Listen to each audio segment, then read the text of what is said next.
Pada tahun 2167, ras iblis akhirnya menaklukkan seluruh wilayah manusia. Akibatnya, dunia yang kita kenal hancur total dan dihancurkan oleh makhluk-makhluk ini.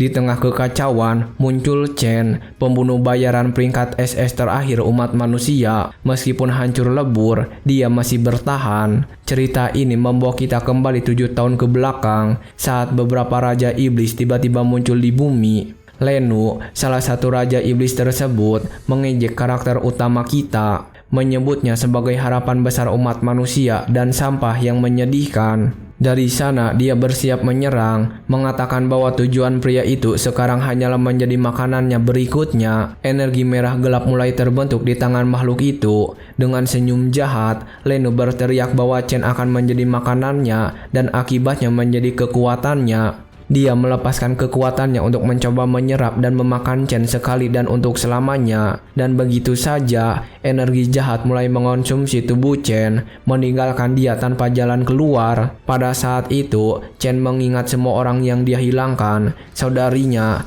temannya, dan gurunya. Dia dipenuhi amarah karena semua orang yang dia sayangi dibunuh oleh monster-monster itu. Didorong oleh amarah, dia memutuskan untuk menggunakan sisa tenaga terakhirnya untuk menyeret Lenu ke dunia bawah bersamanya. Chen mengaktifkan keterampilan ultimate-nya yang disebut Terminus Arc, melepaskan cahaya yang sangat intens. Di hadapan ini, Raja Iblis menjadi lumpuh sepenuhnya, bertanya-tanya apa yang sedang terjadi. Dengan senyum di wajahnya, Chen menerima nasibnya saat cahaya sepenuhnya mengonsumsinya. Pada saat itu dia mengingat semua orang yang dia cintai, saudarinya, gurunya, dan orang tuanya. Chen menyesal karena tidak cukup kuat untuk melindungi mereka tepat waktu. Dia berpikir bahwa jika dia menemukan sarang iblis lebih awal, segalanya bisa berbeda. Jika dia melakukannya, mungkin dia bisa menghentikan Raja Iblis pertama dari menyebabkan begitu banyak kehancuran. Dengan begitu, dia tidak akan kehilangan segala sesuatu yang berarti baginya dengan cara yang tragis. Sejenak kemudian, segalanya menjadi gelap. Namun perlahan dia mulai terbangun, penglihatannya kabur. Chen perlahan membuka matanya. Dia terbaring di tempat tidur kecil di dalam sebuah ruangan. Saat dia bangun, Chen melihat tangannya sendiri dan terkejut menyadari bahwa dia masih ada. Dia mulai melihat-lihat sekeliling ruangan, bertanya-tanya di mana dia berada. Dengan kebingungan, dia berjalan menuju jendela untuk mencoba mencari tahu lokasinya. Di luar, dia melihat sebuah bangunan dengan papan nama ruang kesehatan sekolah dan beberapa siswa yang lewat. Chen bingung karena dunia telah hancur dan seharusnya tidak ada orang yang tersisa. Setelah lama terkejut, Chen akhirnya menerima kenyataan barunya. Dia akhirnya memahami bahwa dia telah kembali 10 tahun ke masa lalu, tepatnya ke masa kuliah. Lalu gelombang suara aneh mulai bergema di sekitar, membuatnya penasaran. Sebuah pesan sistem muncul, menyatakan bahwa kekuatan keserakahan telah berhasil diintegrasikan. Dengan melihat layar perangkat, dia memastikan tanggal 16 Mei 2157. Dengan itu, Chen yakin sepenuhnya bahwa dia telah kembali tepat 10 tahun ke masa lalu. Dia menyadari bahwa tanggal ini adalah 3 tahun sebelum kedatangan pertama Raja Iblis yang menakutkan. Dari sana, Chen ingat bahwa dalam 3 tahun, Raja Iblis pertama bernama Orat akan muncul. Makhluk mengerikan inilah yang membuka gerbang dunia bawah dan memicu mimpi buruk tersebut. Karena dia, semua iblis lain menyerbu dunia satu persatu, menyebabkan kehancuran total. Namun kini Chen dipenuhi tekad karena dia telah kembali. Dia yakin bahwa jika dia mengalahkan Raja Iblis pertama Orat, dia dapat mencegah gerbang dunia bawah terbuka dan mengubah segalanya. Pesan tentang kekuatan keserakahan muncul kembali dan dia bertanya-tanya apa fungsi antarmuka ini. Layar aneh telah mengembang di depannya sejak dia membuka mata. Saat menyentuh layar, dia melihat sejumlah data dan informasi yang tidak dia pahami. Jendela status menampilkan namanya dan atributnya, dan dia bertanya-tanya apakah ini data saat ini. Chen belum pernah melihat hal seperti ini karena di masa lalu, dia selalu bertarung menggunakan kekuatan awakennya. Di dunia ini, hanya satu dari setiap 10.000 orang yang bisa menjadi orang awaken dengan kemampuan. Universitasnya hanya merekrut calon awaken, tetapi di kehidupan sebelumnya, dia adalah seorang pecundang total. Dia bertanya-tanya apakah itulah sebabnya dia terbangun di ruang perawatan, karena dia selalu dihajar habis-habisan oleh semua orang. Tiba-tiba gambar aneh mulai berkedip di depannya, menarik perhatiannya. Layar menampilkan detail kelas pembunuh petir, kekuatan listrik super cepat. Chen langsung mengenali kelas itu. Ini adalah kelasnya dari kehidupan sebelumnya, dan dia bisa merasakan kekuatannya. Dia terkejut bertanya-tanya, apakah mungkin kali ini dia berhasil terbangun lebih awal. Dengan tekad, dia bersiap untuk menguji kekuatan baru ini dan mengganti kelas di menu mengambang. Dengan itu, kartu kekuatan itu melayang keluar dari tangannya dengan bunyi pop dan menuju pintu. Pada saat itu Malong, seorang pria berkacamata dan temannya muncul di depan pintu dengan wajah terkejut. Dia berlari memeluk Chen, bertanya apakah dia baik-baik saja setelah semua yang terjadi. Chen mengatakan dia baik-baik saja dan memastikan bahwa temannya tidak bisa melihat antar muka. Malong terkejut karena luka-lukanya hilang dan dia pulih lebih cepat daripada seorang yang awaken. Sementara teman sekamarnya di kampus berbicara dengan cepat. Chen hanya menatapnya dalam diam. Chen ingat bahwa Malong adalah seorang yang awaken lemah dan tewas pada hari ketiga invasi. Tapi sekarang temannya ada di depannya dan baru saat itu dia merasa benar-benar kembali. Tiba-tiba Malong ingat ujian besok dan menyeret Chen untuk bersiap-siap. Dia mengatakan bahwa meskipun pria itu bukan seorang yang awaken, ujian itu tetap krusial untuk lulus.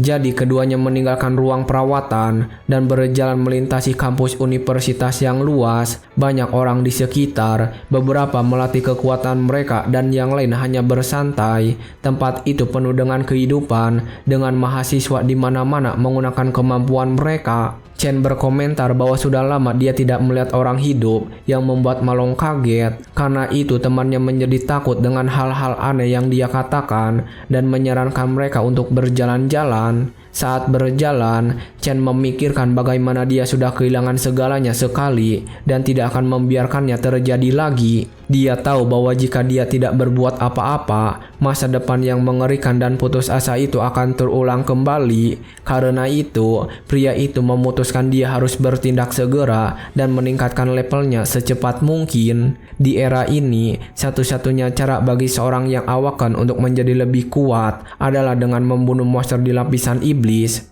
Masalahnya, hampir semua lapisan dikuasai oleh guild besar dan orang luar tidak bisa masuk. Dia penasaran bagaimana kekuatan dia dibandingkan dengan orang lain, dan pemerintah mengklasifikasikan peringkat dari S hingga E. Di universitas, kebanyakan mahasiswa terjebak di peringkat E dan hanya jenius yang mencapai peringkat D. Chen bertanya-tanya peringkat apa yang akan dia dapatkan jika dia mengikuti ujian dengan kekuatannya. Dia melihat temannya dan yakin bahwa dia sudah jauh lebih kuat darinya saat ini. Tiba-tiba sebuah bola basket terbang ke arah mereka dan menghantam wajah Malong. Karena itu si Malong itu terjatuh ke tanah dengan hidung berdarah dan kacamata pecah, duduk di bangku penonton. Sekelompok preman mengenali keduanya di tanah. Pemimpin kelompok itu mengejek, mengatakan mereka pulih cukup cepat dari kali terakhir. Mendengar itu Malong panik dan mengatakan mereka sangat sial bertemu orang itu di sini. Chen menatap kelompok preman itu tanpa sedikit pun rasa takut di matanya. Preman itu tersenyum sinis pada temannya dan mengatakan dia sudah bilang kedua orang itu cukup tangguh. Lalu dia mengeluh bertanya mengapa mereka tidak membawa minuman padahal tahu dia ada di sana. Malong panik dan meminta maaf, mengatakan dia akan berlari membeli minuman untuk kelompok itu segera. Tapi Chen menghentikannya dan mengatakan mereka yang seharusnya meminta maaf bukan temannya. Saat itu Chen mengenali preman itu dan kenangan gelap dari masa lalu tiba-tiba membanjiri pikirannya. Kenangan mengerikan tentang dirinya yang hampir tenggelam oleh seseorang tiba-tiba muncul di benaknya. Dia ingat para pengganggu menahannya dengan kepalanya di dalam toilet di kamar mandi. Saat itu Malong mencoba menolongnya, tapi dia juga dipukuli karena terlalu lemah. Pemimpin kelompok preman itu akan mengejeknya, mengatakan bahwa dia sebenarnya hanya membantu dia. dia akan berkata bahwa karena pria itu belum awaken, dia butuh sedikit dorongan untuk membuatnya terjadi. Dan begitu, seluruh kelompok bodoh itu akan tertawa terbahak-bahak sambil terus-menerus menghina dia. Setelah dia pingsan, para pria itu meninggalkannya di lantai dan pergi karena permainan itu sudah tidak menyenangkan lagi. Segera setelah itu, Malong bergegas membantu temannya yang pisan dan basah kuyup. Dengan air mata di matanya, Chen bertanya-tanya mengapa mereka tidak pernah membiarkan mereka sendirian. Di sana, dia menyadari bahwa kejahatan murni tidak hanya ada pada iblis, tetapi juga pada manusia. Dengan senyum jahat, si pengganggu memutuskan untuk menyiksanya lebih jauh lagi, hanya untuk bersenang-senang. Kembali ke masa kini, orang yang sama mengulang pertanyaan bodoh yang sama tentang 2 kotak minuman. Malong ketakutan dan berkata dia akan berlari dan membeli semua yang mereka minta segera. Tetapi Chen menghentikannya lagi, mengatakan bahwa merekalah yang salah di sini. Pemimpin pengganggu bingung dan tak bisa berkata-kata melihat sikap menantang Chen. Terkejut dan menangis, Malong bertanya apa yang dia lakukan dan mengapa dia mengatakan hal-hal itu. Nama si pengganggu adalah Gong Chang, seorang pejuang E-Rank, dan dia melompat ke depan dengan tinju yang menyala. Tapi Chen menatapnya balik, matanya merah berkilau tanpa rasa takut. Pria ini hanya berani mengintimidasi yang lemah karena saudaranya adalah ketua OSIS. Para siswa lain bergosip, mengatakan bahwa 2 orang paling lemah di sekolah akan dihajar lagi. Gong Chang mendekati Chen dengan aura kekuatan hijau mengelilingi tubuhnya. Dengan tatapan marah, dia mendekat dan bertanya apa yang baru saja dikatakan Chen. Tanpa terganggu, Chen hanya menjawab dengan dingin agar dia tidak mengganggu mereka lagi. Terganggu oleh keberadaannya, Gong Chang berteriak bahwa dia butuh pukulan lagi dan menyerang. Dengan mengejutkan semua orang, Chen memblokir pukulan itu dengan satu tangan. Dampak pukulan itu begitu kuat hingga Gong Chang terlempar ke belakang, kehilangan keseimbangan. Kerumunan terkejut, tidak mengerti apa yang baru saja terjadi di depan mata mereka. Semua orang bertanya-tanya bagaimana dia bisa memblokir pukulan itu jika dia belum membangkitkan kekuatannya. Merasa terhina, Gong Chang marah dan berteriak, bagaimana beraninya seorang lemah menantangnya seperti itu. Chen tersenyum dan mengatakan dia akan menggunakan preman itu untuk menguji keterampilan barunya. Dengan itu dia mengaktifkan kelas pembunuh listriknya dan petir melingkupi tubuhnya siap untuk bertarung. Mulut Malong ternganga dan dia tergagap, tidak percaya dengan apa yang dia lihat, bertanya kapan dia membangkitkan kekuatannya. Chen hanya menatapnya dengan senyum percaya diri. Dikelilingi petir kuning, Gong Chang tidak gentar dan mengaktifkan armor iblis yang tak terkalahkan untuk serangan. Dengan lengan yang terlihat seperti batu raksasa, dia melayangkan pukulan kuat ke arah pria itu. Namun Chen menghindar dengan kecepatan gila dan menyiapkan serangan balasan.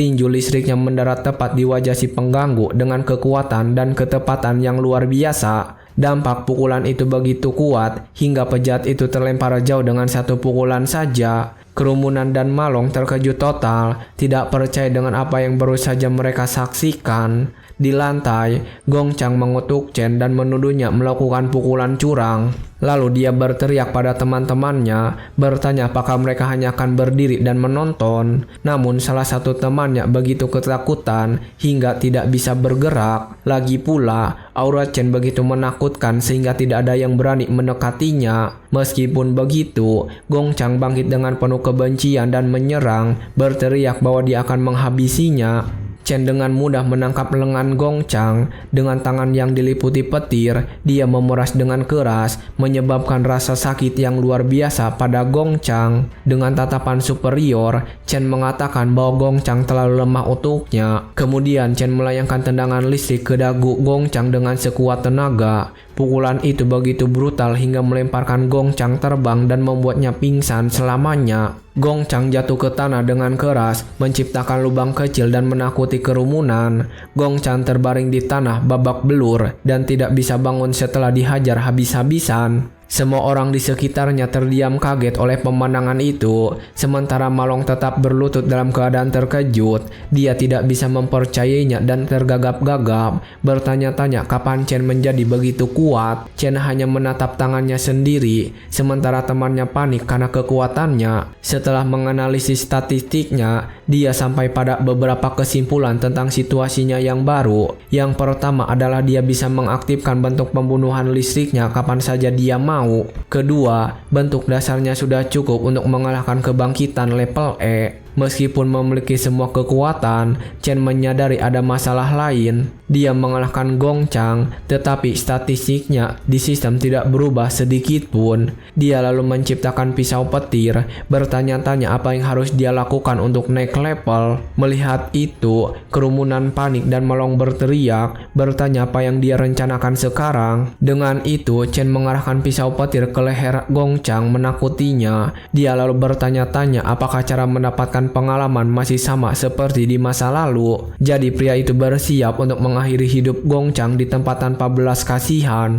Tiba-tiba seorang wanita misterius muncul dan berkata bahwa ini adalah sekolah pada akhirnya. Dia adalah Ling Yu, wakil presiden Dewan Siswa, dan dia berkata hukuman sudah cukup. Dengan senyum dia meyakinkan Chen bahwa pria itu tidak akan berani menyentuhnya lagi. Di hadapan situasi itu, Chen menghilangkan pedang dan menatap preman di tanah yang sudah babak belur. Chen bertanya apakah Dewan begitu bersemangat melindungi pria seperti itu. Dia menjelaskan bahwa jika orang-orang seperti itu tidak sepenuhnya ditakuti, mereka tidak akan pernah berhenti menjadi masalah. Teman-teman Gong Chang menjadi ketakutan dan memutuskan tidak akan pernah mengganggu Chen lagi. Saat mereka mundur, siswa lain masih melihat mereka sebagai orang paling kalah di sekolah. Setelah menonton adegan itu sebentar, Ling Yu hanya membalikan badan dan memutuskan untuk pergi. Malam itu di asrama pria, kekacauan berlanjut dengan cara yang berbeda. Malong mencoba meyakinkan yang lain bahwa Chen telah terbangun sebagai pembunuh listrik yang sangat kuat. Dia berteriak bahwa temannya secara harfiah telah mempermalukan Gong Chang dan sekarang geng mereka ketakutan setengah mati padanya. Salah satu teman sekamar, Xiang Zhu, seorang penyihir inti peringkat E, meragukan semuanya dan bertanya di mana dia berada. Dia menepuk Malong dan berteriak bahwa jika orang itu begitu kuat, tidak masuk akal baginya untuk keluar berlari. Rekan sekamar lainnya, Qiang Su, seorang penyihir bunga, mengatakan Malong pasti telah menabrak kepalanya dengan keras. Dia lalu menjelaskan bahwa keempatnya berada di asrama yang sama karena mereka adalah siswa terburuk di seluruh angkatan. Karena itu, dia membanggakan diri sebagai yang terkuat di ruangan itu karena dia satu-satunya dari kelas pertempuran. Dia berteriak bahwa ini adalah fakta yang tidak bisa diubah dan dia adalah yang terbaik di sana. Pria itu memamerkan bahwa Chen terlalu lemah untuk menjadi pembunuh bayaran dan bahwa dialah yang semakin kuat. Namun teman sekamar lainnya mengatakan bahwa ujian besok akan menyelesaikan semuanya sekali dan untuk selamanya. Sementara itu di sarang iblis peringkat E, latihan berlangsung seperti biasa. Ada Gong Ting, ketua Dewan Siswa, dan kakak dari Gong Chang. Setelah latihan selesai, dia dan kelompoknya bersiap meninggalkan tempat gelap itu. Tapi sebelum pergi, dia melihat seseorang menunggu di pintu keluar sarang. Itu adalah adiknya Gong Chang yang seluruh tubuhnya terbungkus perban, dan Gong Ting bertanya mengapa dia masih di sana. Dengan penuh kebencian, Gong Chang menuntut agar saudaranya menangani hal ini karena Chen telah menghina dia di depan semua orang. Dengan tatapan dingin dan tanpa ragu, ketua Dewan Siswa hanya menjawab bahwa dia telah menerima pesannya. Dengan ekspresi serius, Gong Ting meyakinkan saudaranya bahwa dia akan menangani hal itu secara pribadi. Di tempat lain, seorang pemuda dan Ling Yu sedang makan malam di restoran mewah dan elegan. Dia bertanya bagaimana dia berencana menangani situasi ini karena saudaranya baru saja mendapatkan pukulan keras. Pemuda itu meragukan cerita tersebut dan bertanya apakah Chen benar-benar sekuat yang dikatakan anak itu. Ling Yu menjelaskan bahwa kurang dari 10 siswa di sekolah yang mencapai peringkat D dan dia telah merekrut semuanya. Selain itu, dia mengingatkan bahwa siswa lain tidak memiliki akses yang sama ke lapisan iblis. Karena itu, para awaken biasa tidak memiliki cara untuk naik level dan tidak ada yang bisa mengejarnya. Sementara itu, Chen berlari di bawah hujan dengan beban 100 kg selama 20 km. Latihan fisik dasar sangat penting karena batas kemampuan seorang awaken terkait erat dengan kekuatan mereka. Meskipun telah berusaha sekeras mungkin, dia tahu dia masih jauh lebih cukup untuk rencananya. Dia ingat bahwa pada tahun 2160, Raja Iblis Ruat meninggalkan sarangnya dan menyerang dunia. Pada hari yang mengerikan itu, satu-satu kerabatnya, saudarinya, tewas di tangan makhluk kejam itu. Iblis yang sama inilah yang membuka gerbang dunia bawah, memungkinkan raja-raja lain masuk. Oleh karena itu, tujuan utama Chen pada tahap pertama sangat jelas. Dengan tatapan penuh tekad, dia mendefinisikan misi utamanya untuk mengalahkan iblis Wrath. Itulah mengapa dia tahu dia harus melampaui pertumbuhan iblis tersebut dalam 3 tahun ke depan. Saat dia memikirkan hal ini, ponselnya tiba-tiba bergetar di saku. Saat dia mengeluarkan handphone tersebut, dia melihat bahwa itu adiknya yang menelpon balik panggilannya. Dengan hati yang berat, dia menjawab panggilan dan memasang handset untuk mendengarkan. Di ujung telepon, saudarinya bertanya mengapa dia menelpon begitu sering dan menjelaskan bahwa ponselnya mati. Dia dengan antusias memberitahu bahwa jika ia memenangkan hadiah, itu akan menyelesaikan masalah sewa mereka. Chen merasa aneh dengan keheningannya dan bertanya mengapa dia tidak berkata apa-apa di ujung telepon. Dengan senyum di wajahnya, dia menjawab bahwa itu tidak apa-apa, bahkan jika itu menghabiskan semua yang dia miliki. Air mata mengalir di wajah. Dia berkata sudah terlalu lama sejak ia mendengar suaranya. Dia tidak mengerti dan mengucapkan selamat tinggal, mengatakan akan membawa kabar baik segera. Setelah menutup telepon, Chen menyadari bahwa sekarang semuanya benar-benar dimulai dari awal. Dengan itu, dia kembali berlari dengan tekad yang lebih kuat untuk melindungi segala yang dia cintai. 8 jam setelah kembali ke era ini, dia akhirnya kembali ke asrama dalam keadaan lelah. Di bawah shower, dia berpikir bahwa dia sedang beradaptasi dengan tubuh mudanya yang memiliki kekuatan fisik yang lebih lemah. Setelah mandi, dia memutuskan untuk memikirkan masalah paling kritis dalam rencananya. Dia merenung bahwa untuk naik level, dia harus masuk ke lapis-lapisan, tetapi guil-guil besar memonopoli segalanya. Dengan begitu, yang lemah dan miskin tidak punya kesempatan untuk naik level, dan dia bertanya-tanya bagaimana dia akan menemukan monster. Chen juga mempertanyakan kekuatan keserakahannya dan apa sebenarnya itu. Tiba-tiba, sistem kerakusan mulai diinisialisasi di depannya dan sepenuhnya aktif. Dari sana, kesadarannya ditarik ke tempat aneh, dan dia mulai terjatuh ke jurang. Chen terjatuh dengan kecepatan tinggi menuju energi merah gelap. Sejenak kemudian, dia mendarat di tempat yang tidak dikenal dengan menara raksasa yang menakutkan. Dengan perasaan bingung, dia bertanya-tanya di mana dia berada karena dia baru saja tidur sejenak. Melihat ke samping, Chen melihat 2 makhluk aneh dan tak berwujud mendekat. Tak lama kemudian, gerombolan anjing kematian peringkat E muncul, dan semuanya tampak seperti prajurit awan. Menghadapi situasi ini, dia bertanya-tanya apakah dia berakhir di sarang monster dan mengubah kelasnya untuk bertarung. Dengan itu, perubahan kelas selesai, dan dia memutuskan untuk menyelesaikan masalah segera. Menggunakan kecepatan listriknya, Chen dengan cepat menyerang makhluk-makhluk raksasa itu. Dengan serangan yang tepat, dia memotong salah satu monster menjadi 2 tanpa kesulitan. Setelah mengalahkan makhluk itu, notifikasi muncul mengatakan dia mendapatkan 3 hutan kematian. Dengan kekuatan saat ini, dia terus bertarung melawan monster tanpa henti. Dia menyadari bahwa menghadapi monster-monster peringkat E ini adalah hal yang mudah baginya. Melihat poin pengalaman, dia yakin ini bukan mimpi, dan yang terpenting, dia akhirnya bisa mendapatkan pengalaman dan naik level. Mulai saat itu, semua statistiknya meningkat 5 poin sekaligus. Dia bersemangat karena kini dia memiliki lapisan iblis sendiri untuk berlatih. Tiba-tiba, serigala raksasa bermata merah muncul di depannya seperti bos. Dengan ini, Chen memutuskan untuk menggunakan tempat ini untuk benar-benar menguji batasnya. Bos menyerang secara frontal, tetapi Chen menghindar dari serangan dengan petirnya. Setelah mengalahkan monster tersebut, dia naik level menjadi level 3 dan mendapatkan beberapa item. Dia terkejut karena telah naik level 2 kali dalam waktu singkat. Namun, saat dia melihat tubuh monster itu, pesan merah aneh muncul. Pesan tersebut mengatakan bahwa tubuh makhluk itu dapat dihancurkan dan dia merasa bingung.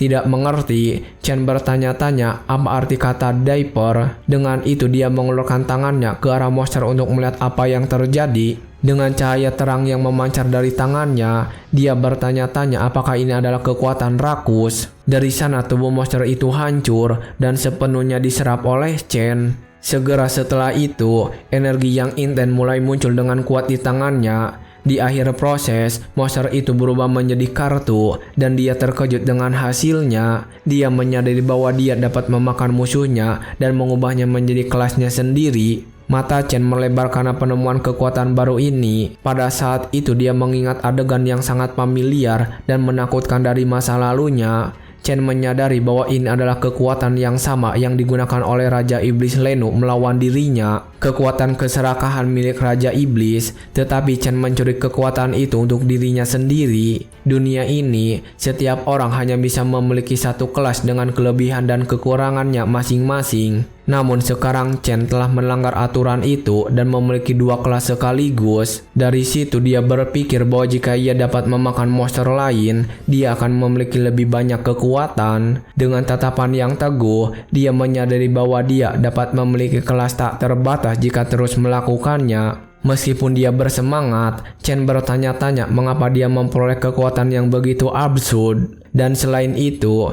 dia mempertanyakan apa sebenarnya menara iblis di belakangnya. Tiba-tiba jumlah energi yang gila melemparkan Chen ke belakang tanpa peringatan. Dia merasakan tekanan yang intens dan bertanya-tanya apa yang sedang terjadi di tempat ini. Suara misterius mengatakan bahwa dia akhirnya tiba dan telah menunggunya selama ini. Makhluk jahat itu lalu memperlihatkan bentuknya dan memanggil Chen langsung dengan namanya. Perintah mengklasifikasikan kebangkitan dan monster berdasarkan kekuatan tempur dari E-rank hingga S-rank. Tanpa waktu untuk berpikir, makhluk itu menyerang dan Chen terlempar ke belakang lagi. Dia ingat bahwa di kehidupan sebelumnya, dia hampir mati untuk mencapai S-rank. Tetapi sekarang dia hanya D-rank. Namun monster di depannya adalah bos S-rank dan perbedaan kekuatannya sangat besar. Dia bertanya-tanya jenis serang apa ini. Dengan monster S-rank muncul tiba-tiba. Di atas itu, Chen terkejut karena makhluk itu tahu namanya dan dia tidak mengerti bagaimana. Selama pertarungan, mereka bertukar puluhan serangan, tetapi makhluk itu memiliki beberapa kesempatan untuk mengalahkannya. Meskipun begitu, makhluk itu menyerangnya lagi dengan kekuatan yang tidak masuk akal, menendangnya kembali. Namun semua serangan itu melewati titik vital, hanya menjatuhkannya berulang kali. Dengan tatapan superior, monster itu bertanya apakah Chen masih akan terus bertarung. Terbaring di tanah dengan tubuh penuh luka, Chen akhirnya menyadari bahwa monster itu ingin dia menyerah. Monster itu mengatakan dia sebaiknya mempertimbangkan ulang dan mengundangnya untuk menjaga menara sebagai kesempatan. Namun dengan tatapan penuh kebencian, Chen menjawab bahwa dia tidak akan pernah tinggal di tempat neraka ini. Menghadapi penolakannya, makhluk itu menyerangnya dengan pisau energinya, melukai bahunya dengan parah. Serangan itu brutal dan pria itu terkejut oleh rasa sakit dan darah yang mengalir deras. Makhluk itu bertanya apakah dia pikir makhluk itu tidak akan mengalahkannya dan mengatakan bahwa makhluk itu hanya bersabar karena dia adalah satu-satunya yang ada di sana. Dengan tatapan mengancam, makhluk itu mulai memancarkan energi ungunya ke tubuh-tubuh monster. Dengan kekuatannya yang meluap, makhluk itu bertanya sekali lagi sambil meningkatkan kekuatannya dan ketahanannya. Dari sana, monster itu memberikan ultimatum, baik pria itu tinggal dan patuh atau dia akan dihancurkan sepenuhnya. Bahkan dalam situasi terburuk, Chen tidak menyerah. Dengan petir mengelilinginya, dia mempersiapkan jawabannya dengan senyuman. Dia lalu berteriak sekuat tenaga bahwa dia memilih untuk bertarung dan menghancurkan makhluk itu di tempat itu juga. Makhluk bertudung itu hanya tertawa, menyebutnya konyol, dan bersiap untuk mengakhiri pertarungan sekali dan untuk selamanya. Chen tidak mundur dan menyerang ke depan, petirnya bertabrakan dengan energi ungu musuh. Secara mengejutkan, dia berhasil memblokir senjata kuat monster tersebut hanya dengan satu tangan. Dengan tatapan yang fokus, dia mengungkapkan bahwa dia berhasil mengidentifikasi pola serangan musuh selama pertarungan mereka. dia menyadari bahwa sebelum setiap serangan, makhluk tersebut memiliki celah kecil selama 0,4 detik. Dengan celah tersebut, dia dapat memprediksi jalur pisau dan menghindar dari serangan dengan presisi. Dan yang paling penting, setelah menyerang, makhluk tersebut memiliki jeda selama 0,2 detik. Oleh karena itu, Chen memutuskan untuk menargetkan celah ini saat monster tersebut tidak berdaya. Dengan pedang petir, dia melompat ke depan dan berhasil menusuk jantung makhluk tersebut dalam sekejap. Meskipun seorang D-Rank tidak dapat mengalahkan S-Rank, kelumpuhan akibat serangan tersebut akan menahannya selama beberapa detik. Tanpa membuang waktu, dia mengaktifkan kemampuan Dewa Petir dan meningkatkan kecepatannya hingga 10 kali lipat. Bagi Chen, beberapa detik kelumpuhan ini lebih dari cukup untuk melarikan diri. Selama pertarungan, dia mengamati area sekitar dan melihat bahwa satu-satunya sumber cahaya adalah kesempatan untuk keluar. Dengan itu, ia berlari menuju cahaya tersebut dan mengulurkan tangannya untuk mencoba melewatinya. Namun saat dia melewati cahaya itu, dia menyadari bahwa cahaya itu tiba-tiba menghilang di belakangnya. Monster itu mengungkapkan bahwa itu hanyalah ilusi dan tempat itu bukanlah sarang iblis. Meskipun begitu, makhluk itu memujinya karena berhasil menemukan kelemahan serangannya dengan cepat. Kemudian monster itu bertransformasi dan mengatakan bahwa pria itu adalah satu-satunya yang bisa membawa harapan. Chen terkejut karena dia pernah melihat penampilan itu sebelumnya pada Raja Iblis Lenu sendiri. Makhluk itu mengatakan bahwa bahkan dalam keputusasaan, dia menganalisis dan mempertaruhkan segalanya untuk secercah harapan. Makhluk itu mengungkapkan bahwa Lenu kuat karena dalam pertempuran akhir, dia menggunakan beberapa kelas yang berbeda. Dalam sekejap, Raja Iblis berubah menjadi makhluk es dengan kekuatan untuk membekukan segalanya. Segera setelah itu, dia mengambil bentuk naga es raksasa, mendominasi langit dengan kehadirannya. Kemudian dia berubah menjadi binatang api dengan kekuatan serangan yang menghancurkan. Dari sana dia berubah menjadi monster tumbuhan dengan tangkai beracun untuk menjebak musuhnya. Dan akhirnya dia menggunakan bentuk cahaya suci yang sama kuatnya dengan yang lain. Chen mengingat dengan jelas semua bentuk yang digunakan iblis dalam pertarungan. Dan salah satu penampilannya persis sama dengan makhluk yang berdiri di depannya. Kini makhluk itu mengonfirmasi bahwa inilah penampilannya saat ia dikalahkan dan disegel di sini. Dengan ini, Chen bertanya-tanya apakah dia dimakan oleh kekuatan rakus Raja Iblis Lenu. Dan karena kekuatan itu kini ada di tubuhnya, dia bertanya-tanya apakah seluruh tempat ini ada di dalam dirinya. Makhluk itu memuji kekuatan mentalnya dan mengatakan dia telah membuktikan dirinya layak untuk segala sesuatu yang ada di tempat ini. Chen bingung dan bertanya apa yang dimaksud dengan segala sesuatu yang ada di tempat ini. Monster itu lalu mengungkapkan kunci kekosongan, barang peringkat SS untuk membuka menara iblis. Dia menjelaskan bahwa Lenu telah memakan tak terhitung banyak iblis dan menyegel yang terkuat di dalam menara itu. Makhluk itu menyuruh Chen untuk memakan iblis-iblis itu agar menjadi lebih kuat dan menggunakannya sebagai bahan bakar. Chen memegang kunci dan tidak mengerti apa-apa, lalu bertanya mengapa makhluk itu membantunya. Makhluk itu menjelaskan bahwa bahkan di antara iblis ada yang baik dan jahat, dan raja-raja iblis telah memusnahkan rakyatnya. Dia mengatakan bahwa dia telah menunggu selama berabad-abad untuk balas dendam, dan Chen adalah satu-satunya kesempatan baginya untuk mendapatkannya. Chen bingung dan bertanya siapa tempatnya yang dimaksud makhluk itu saat itu. Monster itu menunjuk ke menara dan mengatakan bahwa semua jawaban tersembunyi di dalamnya untuk ditemukan. Dari sana, makhluk itu mulai menghilang dan menyuruh pria itu mengambil kekuatannya dan membuat mereka membayar mahal. Chen terkejut dan bertanya-tanya apakah dia benar-benar harus mengambil kekuatan monster itu. Makhluk itu berteriak bahwa mulai saat itu, Chen harus menjadi tak terhentikan dan menelan segala sesuatu di menara. Dia memperingatkan bahwa iblis-iblis di dalam menara tidak akan memudahkan hal itu, karena mereka adalah makhluk paling kejam yang pernah ada. Karena itu, Chen harus menahan segala penderitaan dan menaklukkan mereka semua untuk mencapai puncak dunia. Dia harus terus bertarung hingga akhirnya berhasil menaklukkan semua raja iblis satu persatu. Saat makhluk itu menghilang sepenuhnya, dia berkata bahwa hanya pria dengan tujuan semacam itu dan dengan tekad yang tak tergoyahkan untuk mencapai apa yang paling dia inginkan pada akhirnya layak menerima seluruh kekuatannya. Dengan itu, makhluk itu menghilang, meninggalkan Chen sendirian. Dengan itu energi ungu masuk ke tangan Chen dan sebuah bar pemuatan muncul di depannya. Dengan cara ini, dia langsung melompat ke level 10 dan mendapatkan 2 pedang iblis sebagai hadiah. Dengan tatapan yang teguh, Chen menerima misinya dan bersumpah untuk melanjutkan kehendak monster tersebut. Segera sistem mengonfirmasi bahwa dia telah menelan makhluk itu dan memperoleh kelas pejuang bintang dengan keterampilan baru. Sinar matahari pagi mulai menerobos jendela kamar, menandakan hari baru bagi semua orang. Tiba-tiba suara berteriak agar semua orang bangun karena sudah waktunya bangun dan bersiap-siap. Chen terbangun dengan sedikit terkejut dan duduk di tempat tidur, belum sepenuhnya memahami apa yang terjadi. Teman sekamarnya berteriak agar ia bergegas dan Chen akhirnya menyadari bahwa ia kembali ke asrama. Dia melihat tubuhnya sendiri dan melihat luka-lukanya telah hilang. Bertanya-tanya apakah semua itu hanyalah mimpi, tapi sistem muncul seketika membuktikan bahwa semua itu nyata dan jarahan dari mimpi itu ikut bersamanya. Dia terkejut karena dia naik level 10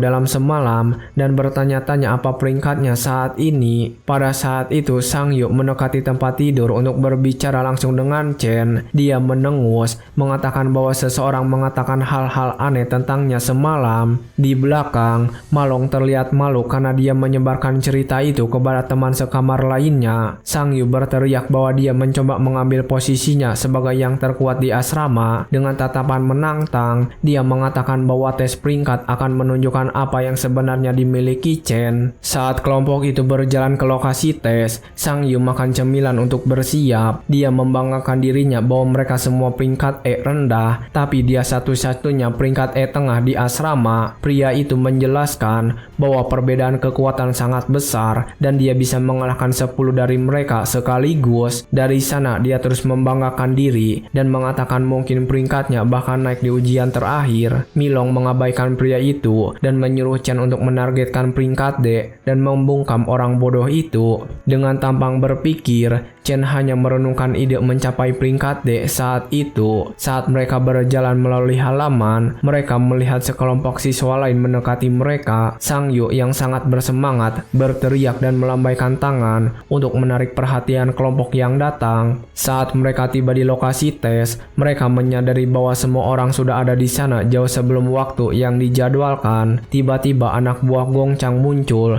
mendorong semua orang dan Sang Yu terkejut. Preman berambut putih menatap mereka dengan tatapan mengancam dan Chen memutuskan untuk menjauh, membuat semua orang kecewa. Para preman mulai menatap langsung ke arah kelompok mereka, tetapi Chen hanya berjalan melewati mereka, tidak terpengaruh oleh kehadiran para preman. Dengan itu, kedua preman membeku ketakutan dan tergagap menyebut nama pria itu. Tiba-tiba kedua preman membungkuk ketakutan dan memanggil Chen sebagai kakak. Sang Yu terkejut dan bertanya-tanya mengapa mereka memperlakukan Chen dengan begitu hormat. Chen berjalan melewati mereka sementara kedua preman itu terus membungkuk sebagai tanda penghormatan total. Tiba-tiba suara misterius memanggil Chen yang menatap balik dengan mata merah. Ini adalah Zhang Jian, seorang anggota Dewan Siswa, dan dia menanyakan insiden dengan Gong Cheng. Dia mendekati dan mengingatkan bahwa preman itu adalah adik laki-laki presiden Dewan Siswa, Gong Ting. Rekan sekamarnya ketakutan karena mereka langsung mengenali Zhang Jian dari Dewan Siswa. Mereka panik karena pria itu adalah anjing peliharaan presiden dan seorang yang terbangun dengan peringkat D yang kuat. Dengan senyum mengejek, Zhang Jin mengatakan dia memiliki indera penciuman yang tajam dan bisa mencium orang-orang yang kuat. Tapi dia mendekat dan mengatakan bahwa dari Chen, dia hanya mencium seorang pecundang yang menyedihkan. Tanpa terkejut, Chen hanya menatapnya dan bertanya apakah dia semacam anjing. Dengan itu Zhang Jin menjadi sangat marah dan berteriak, bertanya apa yang baru saja dia katakan. Tapi tiba-tiba suara misterius lain muncul dan menyuruh Zhang Jiang untuk menghentikan keributan itu. Itu adalah Gong Ting, ketua dewan, dan dia mengatakan bahwa dia sudah menyelidiki semuanya dan saudara pikirannya yang salah, dia berbalik dan mengatakan bahwa pantas membayar harga atas kesalahan yang dilakukan. Dengan itu pria itu pergi. Gong Ting hanya menatap Chen dengan tatapan serius dan penuh pikiran untuk waktu yang lama. Dengan intensitas yang sama, Chen menatap balik padanya tanpa melepaskan kontak mata. Tiba-tiba ujian peringkat dimulai dan seorang guru menjelaskan bahwa semua orang akan dipanggil. Gong Ting pergi bersama Zhang Jiang, mengatakan bahwa Chen tampaknya bukan ancaman besar. Dari jauh seseorang wanita berambut pirang misterius mengamati seluruh upacara dari jendela tinggi. Seseorang bertanya mengapa dia ada di sana dan apakah dia telah menemukan siswa yang layak diamati. Dengan senyum di wajahnya, dia hanya menjawab bahwa ujian ini akan sangat menarik untuk ditonton. 1 jam kemudian, penilaian akhirnya dimulai dan yang berikutnya dipanggil adalah Sang Jo. Dengan tatapan tekad,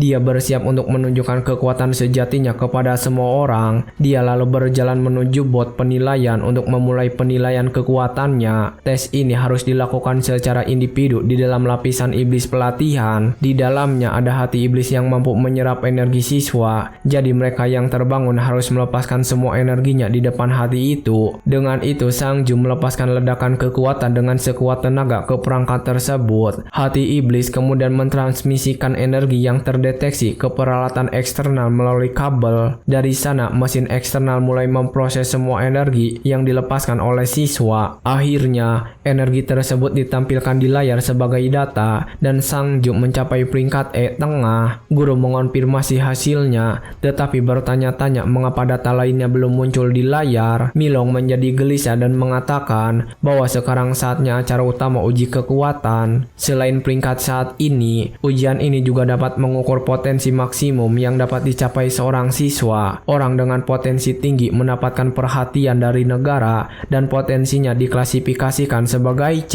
Dengan kekecewaan, Sang Jo meninggalkan ujian karena dalam 2 tahun dia tidak berkembang sama sekali dan ingin mencapai peringkat D. Saat siswa berikutnya dipanggil, teman-temannya menghiburnya dengan mengatakan bahwa mereka bahkan lebih lemah dan memang hasil mereka lebih buruk. Dengan Sang Jo dan Malong mendapatkan peringkat E rendah, tiba-tiba hasil baru muncul dan trio itu terkejut melihatnya. Dengan mengejutkan semua orang, peringkat D pertama tahun ini muncul dan kerumunan menjadi gempar. Beberapa waktu kemudian, siswa lain mencapai peringkat D tetapi dengan potensi A yang lebih tinggi. Melihat ini, ketiga teman tersebut benar-benar hancur karena ini sudah peringkat D ke-8 hari itu. Para guru terkesan karena biasanya hanya 2 atau 3 siswa yang mencapai level ini. Dengan ujian hampir selesai, guru bersiap memanggil siswa berikutnya dan terakhir. Dan yang terakhir dipanggil tak lain adalah Gong Ting, ketua dewan siswa. Dengan itu, kerumunan menjadi heboh karena akhirnya giliran Tuan Muda Guild Kekaisaran. Semua orang menyebutnya sebagai yang terpilih dengan berbagai gelar, sementara Chen hanya menonton dari kejauhan. Orang-orang berkomentar bahwa dia sudah peringkat D 2 tahun lalu dan penasaran level apa yang akan dia capai sekarang. Di dalam ruangan ujian, hati iblis bersiap menerima kekuatan pemuda yang mendekat. Dari sana ketua dewan mendekati perangkat untuk memulai penilaian kekuatannya. Dia berpikir bahwa untuk saat ini, dia perlu menahan sedikit kekuatannya agar bisa memberikan kejutan besar nanti. Meskipun begitu, dia yakin dia akan menjadi yang pertama dalam sejarah sekolah dengan kekuatannya saat ini. Sejenak kemudian, mesin mulai memproses data dan hasilnya mulai muncul di layar. Guru terkejut karena warna energi yang dilepaskan benar-benar berbeda dari yang lain. Dengan mengejutkan semua orang, Gong Ting mencapai peringkat D tinggi dengan potensi S yang gila-gilaan. Kerumunan berteriak kaget karena tidak ada yang mengira akan ada peringkat D tinggi dan potensi peringkat S. Zhang Jian dan teman-temannya merayakan, berteriak bahwa dia adalah orang pertama dalam sejarah sekolah yang mencapai prestasi ini. Mulut Malong ternganga karena mereka baru saja menyaksikan sejarah tercipta di depan mata mereka. Para guru mengonfirmasi hasilnya dan memutuskan untuk segera melaporkan pencapaian ini kepada atasan mereka. Kerumunan menjadi gempar karena seseorang yang terbangun dengan potensi S adalah harta karun langka yang dilindungi negara. Selain itu, sebagai anak memimpin guild kekaisaran, hasilnya akan menjadi berita nasional. Dari kejauhan, duo misterius berkomentar bahwa ujian tahun ini mengungkapkan banyak talenta sekaligus. Ini adalah Yuan Long, direktur universitas, dan dia bertanya apakah dia sudah tahu tentang potensi dimensi Gongting. Tetapi wanita misterius itu menjawab tidak, dan bahwa dia tidak datang sejauh ini hanya untuk melihatnya bertindak. Dengan senyum, dia mengungkapkan bahwa dibandingkan dengannya, dia lebih bersemangat tentang penampilan siswa lain. Dari sana, kamera fokus langsung pada Chen yang menonton semuanya dengan ekspresi serius. Akhirnya guru mengumumkan peserta berikutnya dan terakhir yang akan diuji, yaitu Chen sendiri. Dengan itu Zhang Jian mendekati dan berteriak pada Chen untuk membawa kehormatan bagi asramanya. Dia mendengus, mengatakan bahwa jika keempatnya sampah, asrama mereka akan menjadi lelucon terbesar di universitas. Pria itu melanjutkan, mengatakan bahwa sekelompok orang lemah seperti mereka hanya akan membawa malu bagi seluruh sekolah. Tapi Malong tidak bisa menahannya dan berteriak balik pada orang bodoh itu untuk menunggu dan melihat hasilnya. Dia berteriak sekuat tenaga bahwa Chen akan membuat semua orang terkesima dengan kekuatannya. Melihat adegan itu, Sang Ju dan yang lain menjadi khawatir dan bertanya-tanya apa yang akan terjadi sekarang. Di dalam sarang, Chen mengambil posisi dan bersiap melepaskan seluruh kekuatannya. Di dalam booth, hati iblis bersiap mengukur energi Chen. Chen memikirkan bahwa bagi seorang yang terbangun untuk memiliki masa depan, satu-satunya cara adalah bergabung dengan guild peringkat tinggi, dan satu-satunya kesempatan untuk membuktikan nilai mereka kepada guild-guild ini adalah dalam penilaian pertempuran kelulusan. Tim yang finish di posisi pertama akan anggotanya direkrut oleh guild kekaisaran yang kuat. Oleh karena itu, ujian ini bukan hanya untuk menentukan peringkat semua orang, tetapi memiliki tujuan yang lebih besar. Sementara itu, Zhang Jian memperkenalkan Yan Lin, rekrutan baru peringkat D ke dalam kelompok Gong. Dia membanggakan bahwa dengan peringkat 9D tahun ini di Gongchang, kemenangan hampir pasti bagi mereka. Jadi tujuan sebenarnya dari ujian ini adalah merekrut yang terbaik untuk penilaian kelulusan akhir. Namun begitu tim yang kuat terbentuk, tim yang lemah juga muncul sebagai akibatnya. Malong menjadi khawatir dan bertanya-tanya berapa lama Chen berada di dalam bilik ujian. Dia merasa aneh karena tidak ada gerakan dan layar hasilnya tetap kosong. Siswa lain mengejeknya bahwa kekuatannya begitu lemah sehingga mesin pun tidak bisa mendeteksinya dan memutuskan untuk pergi. Zhang Jiang mengatakan bahwa yang tersisa adalah sampah dan karena tim sudah penuh,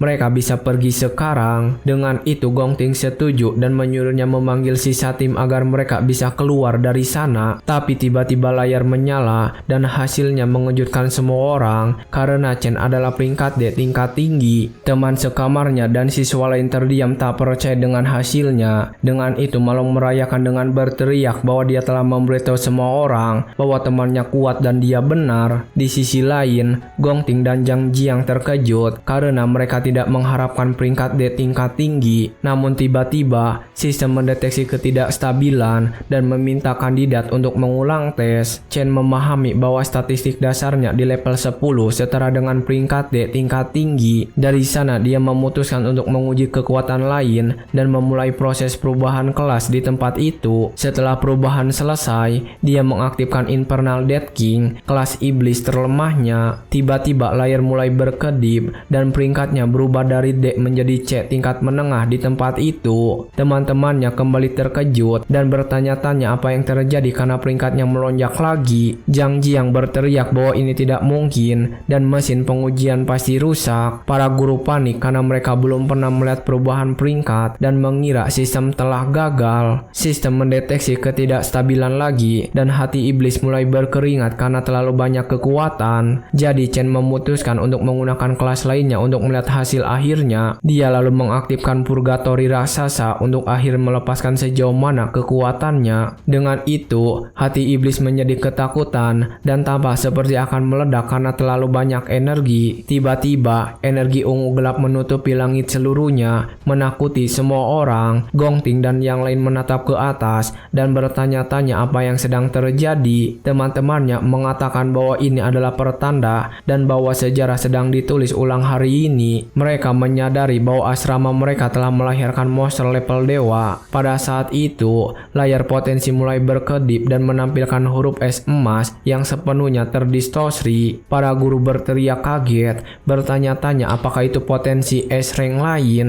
Gongting terdiam dan sepenuhnya lumpuh oleh apa yang dia lihat di depannya. Peringatan bahaya mulai berkedip di layar, membuat semua orang semakin tegang dan bingung. Sejenak kemudian, peringatan berubah menjadi kesalahan sistem dan mesin mulai bergetar tak terkendali. Layar kemudian menampilkan SSS dan mengatakan nilai telah melebihi beban maksimum sistem. Dengan itu, salah satu siswa panik dan mulai berteriak histeris. Dari sana, mesin uji meledak menjadi 1000 potongan dengan ledakan keras. Para guru berteriak bahwa hati iblis telah overload dan bergegas ke lokasi. Mereka berlari ke dalam bilik uji dan bertanya apakah siswa di dalamnya baik-baik saja. Namun saat guru mendekatinya, rahangnya terenganga dan dia terdiam oleh apa yang dia lihat. Di dalam, dia menemukan hati iblis yang hancur dan tak bernyawa di lantai.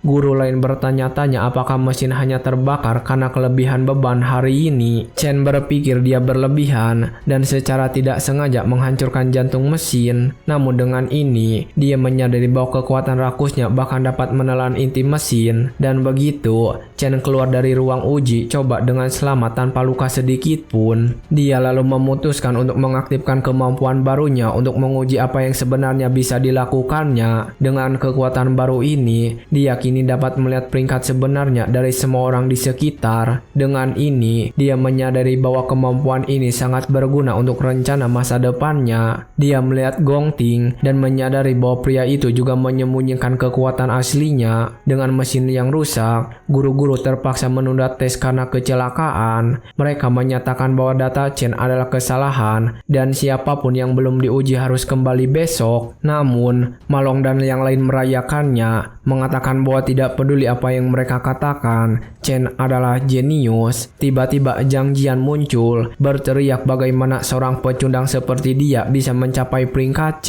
Dia menuduhnya merusak mesin dan mengatakan bahwa karena dia, Dewan Siswa harus menunggu. Mendengar itu, Chen kesal dan petir mulai terbentuk di tangan, siap untuk bertarung. Melihat sikap pria itu, Chen bertanya-tanya apakah dia harus mengalahkannya untuk selamanya. Namun Gong Ting menghentikannya dan mengatakan agar dia tidak menghina rekan tim barunya. Zhang Jiang benar-benar terkejut dan tidak mengerti apa yang baru saja dikatakan ketua. Dengan senyum, Gong Ting mengundang Chen untuk bergabung dengan timnya dalam penilaian. Dia menyamin bahwa skor tertinggi dalam sejarah akan menjadi milik mereka jika mereka bertarung bersama dalam ujian. Di sisi lain, Malong dan yang lainnya terkejut dengan undangan pribadi dari ketua. Salah satu anggota tim menjadi kesal karena jika dia bergabung, seseorang harus dikeluarkan dari tim. Preman itu bertanya apakah haknya untuk bergabung saat orang lain bahkan tidak bisa masuk dengan suap. Melihat ketua sendiri yang berbicara, dia tahu dia tidak punya banyak pilihan selain menerima. Dengan itu, Zhang Jiang menelan egonya dan dengan senyum terpaksa menyambut anggota baru. Tapi mengejutkan semua orang, Chen menolak undangan itu di tempat. Zhang Jiang terdiam kaku dan tak bisa berkata-kata melihat sikap berani pria itu.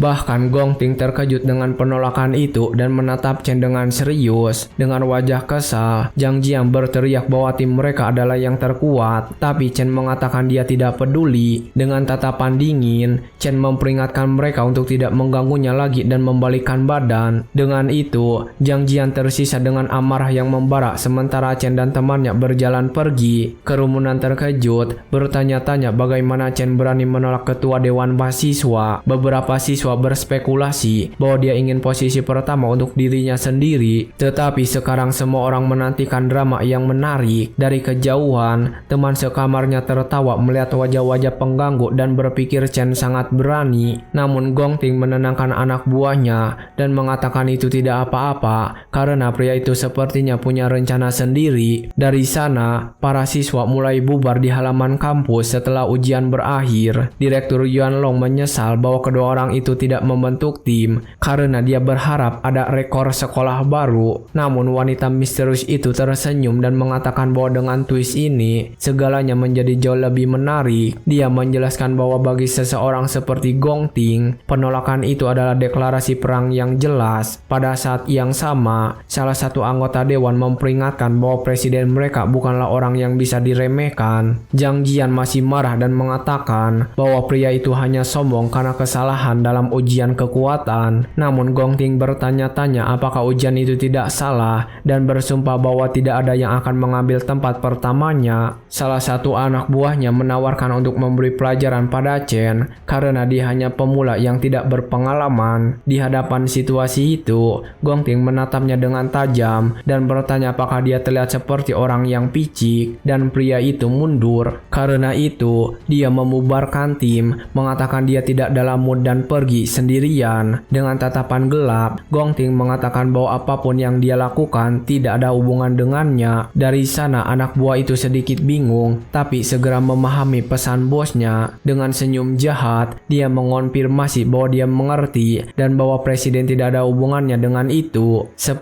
menit kemudian, seorang pria memberitahu Zhang Jian bahwa Chen tidak lagi di sekolah. Pria itu menjelaskan bahwa dia mendengar Chen mengatakan dia pulang dan meninggalkan kampus tanpa makan. Dan begitu Zhang Jian menghancurkan kaleng soda, dia berpikir bahwa nasib ada di pihaknya. Dengan senyum jahat, dia menyadari bahwa di luar sekolah, dia bisa menangani pria itu tanpa masalah. Sementara Chen berjalan dengan tenang, tidak menyadari rencana preman untuk menangkapnya. Dia terus berjalan di jalan dekat universitas sambil memikirkan rencananya sendiri. Dia ingat bahwa di masa lalu, sebuah guild elit menemukan iblis kuat di sarang. Makhluk itu disebut Wrath, dan dengan serangan tunggal, dia menghancurkan seluruh tim sekaligus. Sejak hari itu, monster itu meninggalkan sarangnya dan mulai menghancurkan dunia manusia. Untuk menemukan sarang makhluk itu, Chen akhirnya merancang rencana yang tak tertembus. Namun untuk melaksanakan rencananya, dia membutuhkan sejumlah besar uang terlebih dahulu. Jadi dia pergi ke Mithril Monster Exchange, pusat bahan terbesar di masa depan. Dia tahu bahwa senjata dan peralatan sangat penting bagi seorang yang terbangun, dan tempat itu adalah peluang terbaiknya. Dari sana Chen menumpahkan sekeranjang taring monster di atas meja untuk dijual. Penilai di tempat itu terkejut dan bertanya bagaimana seorang siswa biasa bisa mendapatkan barang seperti itu. Chen menjawab dengan tenang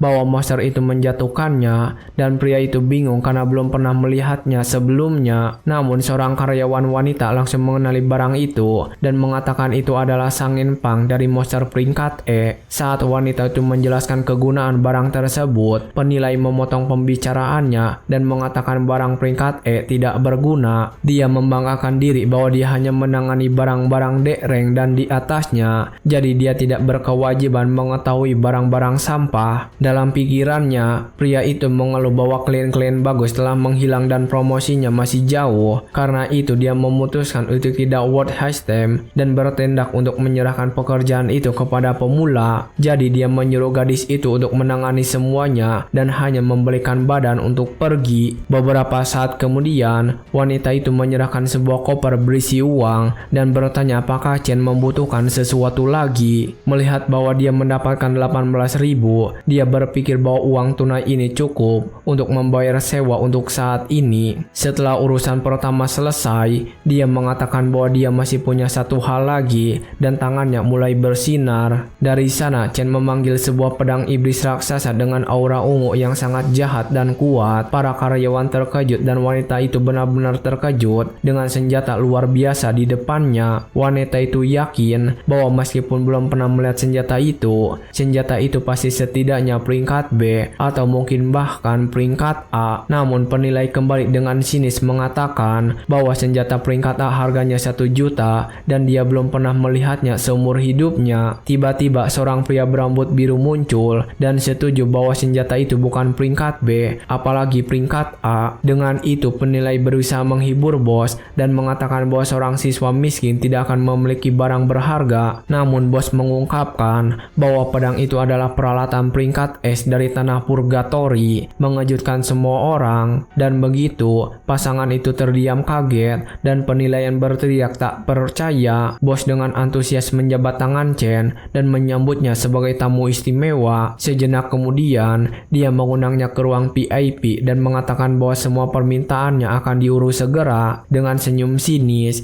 Chen berpikir bahwa pria itu akhirnya muncul sesuai rencana. Ternyata nama pria itu adalah Qing Jai dan dia adalah bagian kunci dalam rencana Chen. Di dalam ruang mewah, Chen dengan tenang menyesap teh sambil bersiap-siap untuk melakukan kesepakatan. Di hadapannya, Qing Jai bertanya apa yang dia rencanakan untuk dilakukan dengan peralatan S-ray yang tergeletak di atas meja. Dengan ekspresi tenang, Chen langsung ke intinya dan mengatakan ia ingin 1 juta untuk itu. Qing Jai terkejut dengan tawaran itu dan bertanya-tanya apakah dia mendengar angka tersebut dengan benar karena terdengar terlalu rendah. Karena itu dia menjelaskan bahwa senjata S-ray bernilai puluhan juta dan akan menimbulkan kegemparan besar di pasar. Chen lalu menjelaskan bahwa dia tidak ingin menjual senjata itu, melainkan menggunakannya sebagai jaminan pinjaman. Langkah ini membuat Qing Jai berpikir, karena itu bukan hal yang biasa dilakukan oleh mahasiswa biasa. Saat Chen menyesap tehnya, manajer bertanya-tanya apakah dia adalah orang yang beruntung atau jenius dengan kekuatan luar biasa. Merasa ragu, Chen menawarkan untuk membayar bunga 10% bulan depan untuk menuntaskan kesepakatan. Dengan itu, Chen Jai meminta Xiao Li untuk keluar agar mereka bisa berbicara secara pribadi. Sambil mengatur kacamatanya, dia mulai menyusun potongan-potongan informasi menyebutkan bahwa Chen kuliah di Universitas Nasional. Dia melanjutkan dengan mengatakan bahwa ujian kelulusan akan digelar dalam 1 bulan dan hadiah untuk juara pertama adalah 1 juta. Segera setelah itu manajer mengatakan dia akan berani menebak rencana pemuda itu. Qing Jai menyatakan bahwa Chen yakin dia akan mendapatkan peringkat pertama dalam ujian bukan. Dari sini dia menyimpulkan bahwa Chen membutuhkan uang dengan segera untuk sesuatu yang kritis. Itulah mengapa dia melakukan ini. Memahami situasi, Qing Jai memutuskan untuk membuat tawaran balik kepada Chen. Dia menawarkan 1,5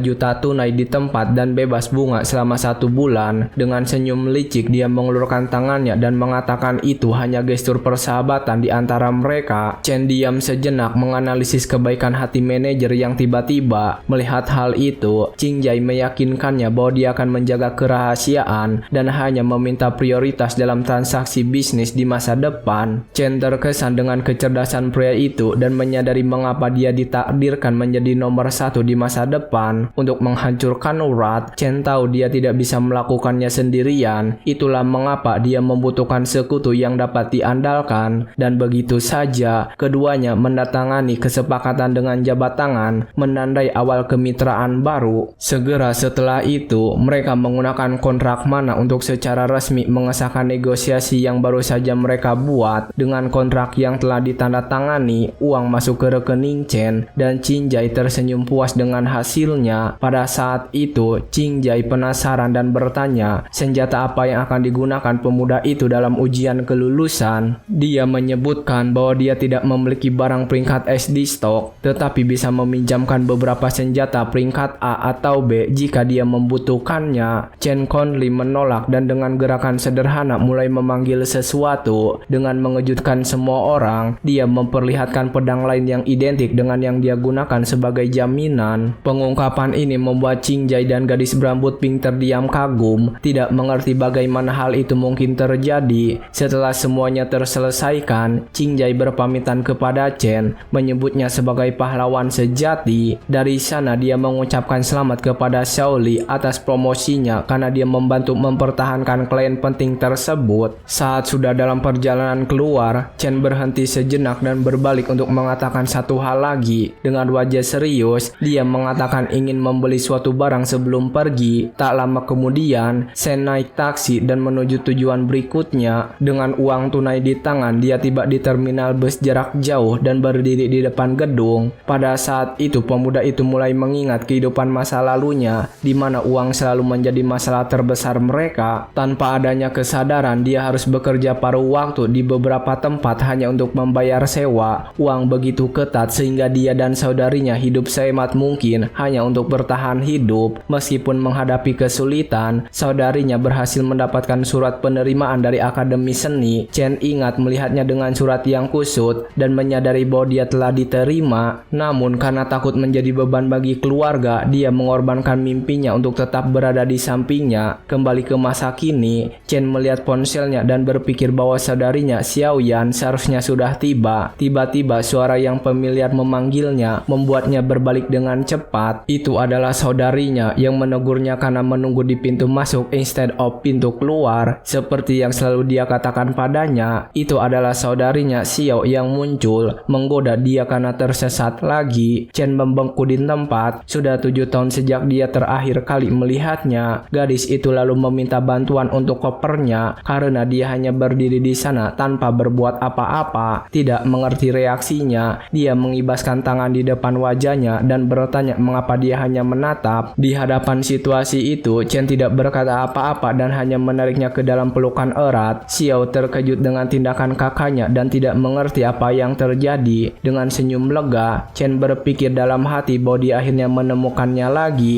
Pelukan itu berlanjut sebentar dan gadis itu mulai merasa sedikit malu dengan perlihatkan kasih sayang itu. Sejenak kemudian dia mulai mendorongnya menjauh, berteriak bahwa dia membuatnya sesak napas. Dia mengeluh bahwa dia bertingkah aneh dan bertanya apakah ada gadis yang meninggalkannya. Setelah itu keduanya pulang bergandengan tangan sambil dia menceritakan perjalanannya. Melihat senyum adiknya, Chen merasa gelombang tekad untuk hidup baru ini. Dengan tatapan penuh kasih, dia berjanji pada dirinya sendiri bahwa dia tidak akan pernah membiarkannya menderita lagi. Berpindah adegan, kita melihat sekelompok pria menunggu di gang gelap. Pemimpin mereka memerintahkan semua orang untuk bersiap menyerang Chen begitu dia muncul. Dengan senyum jahat, Chiang Dai bersumpah akan membuat Chen mengerti apa yang terjadi pada orang yang mengganggunya. Salah satu anak buahnya terlihat cemas dan bertanya apakah membawa begitu banyak orang dari Dewan Siswa tidak terlalu beresiko. Pemimpin itu menjawab bahwa sikap Chen benar-benar membuatnya marah dan seorang rank kotor tidak berhak berbicara padanya seperti itu. Dia mengingat kata-kata pria itu yang menyuruhnya diam dan tidak mengganggunya lagi, yang membuatnya marah. Karena itu dia memerintahkan anak buahnya untuk menghancurkannya hingga dia tidak bisa mengikuti ujian kelulusan. Dia membanggakan dirinya sebagai salah satu pembunuh bayaran teratas di sekolah dan memperlihatkan pisau lipatnya yang berkilau siap bertindak. Sementara itu,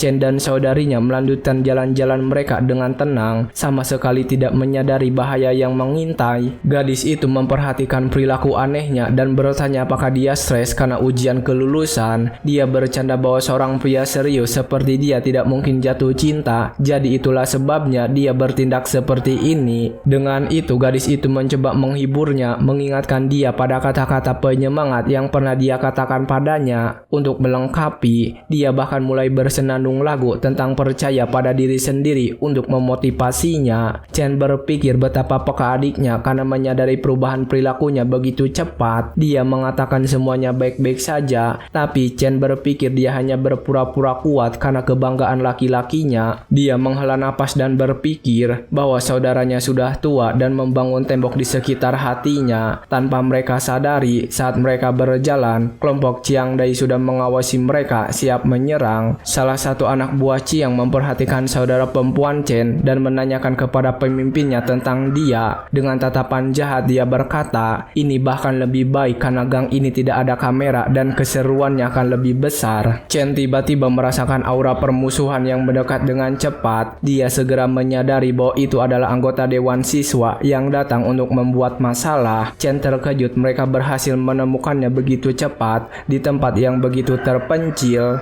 Untuk mencegah adiknya terlibat dalam keributan, dia segera mengambil airbudnya. Dengan gerakan cepat, dia memasukkan airbudnya ke telinga adiknya agar dia tidak mendengar pertarungan yang akan terjadi. Dia mengatakan ingin berbagi lagu yang sering dia dengar. Perempuan itu bingung dengan tindakannya. Saat mendengarkan musik, dia berkomentar bahwa lagu mencerminkan keadaan pikiran seseorang. Xiao tersenyum dan berpikir mungkin dengan cara ini dia bisa lebih memahami apa yang terjadi di pikiran kakaknya. Dengan adiknya teralihkan, Chen berbalik menghadap gerombolan itu dengan wajah serius, matanya berkilau. Geng penjahat mendekati dengan Chiang Dai di depan. Seorang dek rank dikelilingi oleh beberapa rank, sepenuhnya tidak menyadari bahaya. Gadis itu terus mendengarkan musik dengan ekspresi tenang. Di hadapan situasi itu, para penjahat menyerang secara bersamaan ke arah Chen yang menunggu mereka. Pada saat itu dia ingat bahwa dia kehilangan keluarganya pada tahun 2060 dan hanya menemukan saudarinya lagi setelah terlahir kembali. Dengan mata berkilat amarah, Chen berpikir bahwa ini adalah pertama kalinya dia melihat keluarganya dalam 7 tahun. Karena itu, dia marah bahwa mereka berani merusak momen ini dan melompat ke arah geng. Tanpa ragu, Chen melayangkan pukulan kuat ke wajah preman pertama yang mendekat. Dampak pukulan itu begitu kuat hingga pria itu terlempar, membuat yang lain terkejut melihatnya. Sementara itu, Xiao terus mendengarkan musik dengan mata tertutup, sama sekali tidak menyadari pertarungan.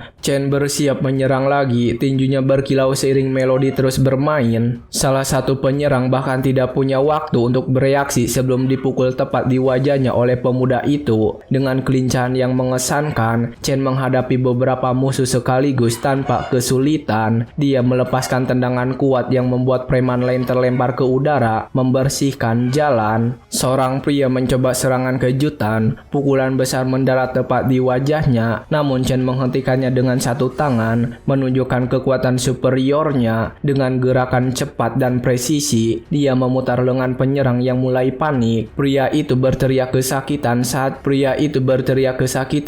Chen mematahkan lengannya tanpa belas kasihan. Kekuatan pukulan begitu besar hingga tulang penjahat itu hancur di tempat. Dengan serangan terakhir, dia melemparkan musuh-musuh yang tersisa, bertekad melindungi saudarinya. Chiang Dai terkejut dan tidak tahu apa yang terjadi dengan pria ini. Dia bertanya-tanya bagaimana Chen bisa begitu kuat. Saat pemuda itu bersinar dengan aura emas tanpa memberi waktu pemimpin untuk berpikir, Chen melanjutkan serangannya dan mendaratkan pukulan langsung pada preman lain. Dengan gerakan cepat, dia menumbangkan sisa anak buah, membuka jalan menuju pemimpin geng. Di hadapan situasi itu, Chiang Dai menarik pisau lipatnya dan bersiap bertarung. Menyadari dia telah meremehkan lawannya, menggertakkan gigi dalam amarah, dia membanggakan diri sebagai salah satu pembunuh bayaran teratas dan tidak boleh kalah dari orang biasa. Karena itu dia berteriak marah, mengatakan dia tidak akan hanya berdiri di sana dan menerima pukulan, lalu menyerang Chen. Namun sebelum Chiang Dai bisa berbuat apa-apa, Chen muncul tepat di depannya dan melayangkan pukulan mematikan. Dampak pukulan itu begitu brutal hingga pemimpin geng terlempar jauh tanpa kesempatan untuk membela diri. Chen tidak menunjukkan belas kasihan dan menggunakan seluruh tenaganya untuk mengakhiri pertarungan ini sekali dan untuk selamanya. Tinju pria itu menghantam wajah penyerang, menghancurkan beberapa gigi dan membuatnya pingsan seketika. Pukulan terakhir melemparkan tubuh Chiang Dai melayang di udara seolah-olah tidak memiliki berat sama sekali. Pria itu melayang begitu jauh hingga akhirnya menghilang dari pandangan di ujung gang gelap. Kekuatan serangan itu begitu besar sehingga suara benturan bergema di seluruh area menandai kemenangan Chen. Dengan semua musuh tergeletak di tanah, Chen berbalik dengan tatapan dingin, matanya yang merah bersinar dalam kegelapan. Berdiri di atas salah satu penjahat yang tergeletak, Chen mengulangi peringatannya untuk tidak mengganggunya lagi. Dengan mata merah yang bersinar terang, dia bertanya apakah penyerang tidak mengerti bahasa Inggris yang jelas. Tergeletak di tanah dengan kondisi hancur, Chiang Dai menyadari bahwa ujian itu nyata dan meminta maaf. Ketakutan setengah mati, Chen dengan tidak sabar menariknya dan menempelkan pisau ke lehernya, memerintahkan pria itu untuk diam atau dia akan mati. Pemimpin geng panik saat melihat keseriusan di mata pemuda itu dan menyadari dia tidak bercanda. Karena itu dia bertanya-tanya bagaimana seorang siswa bisa memiliki niat membunuh yang begitu kuat dan apa yang harus dia alami. Dengan tatapan mematikan, Chen memerintahkan Chiang Dai untuk mendengarkan setiap kata yang akan diucapkan.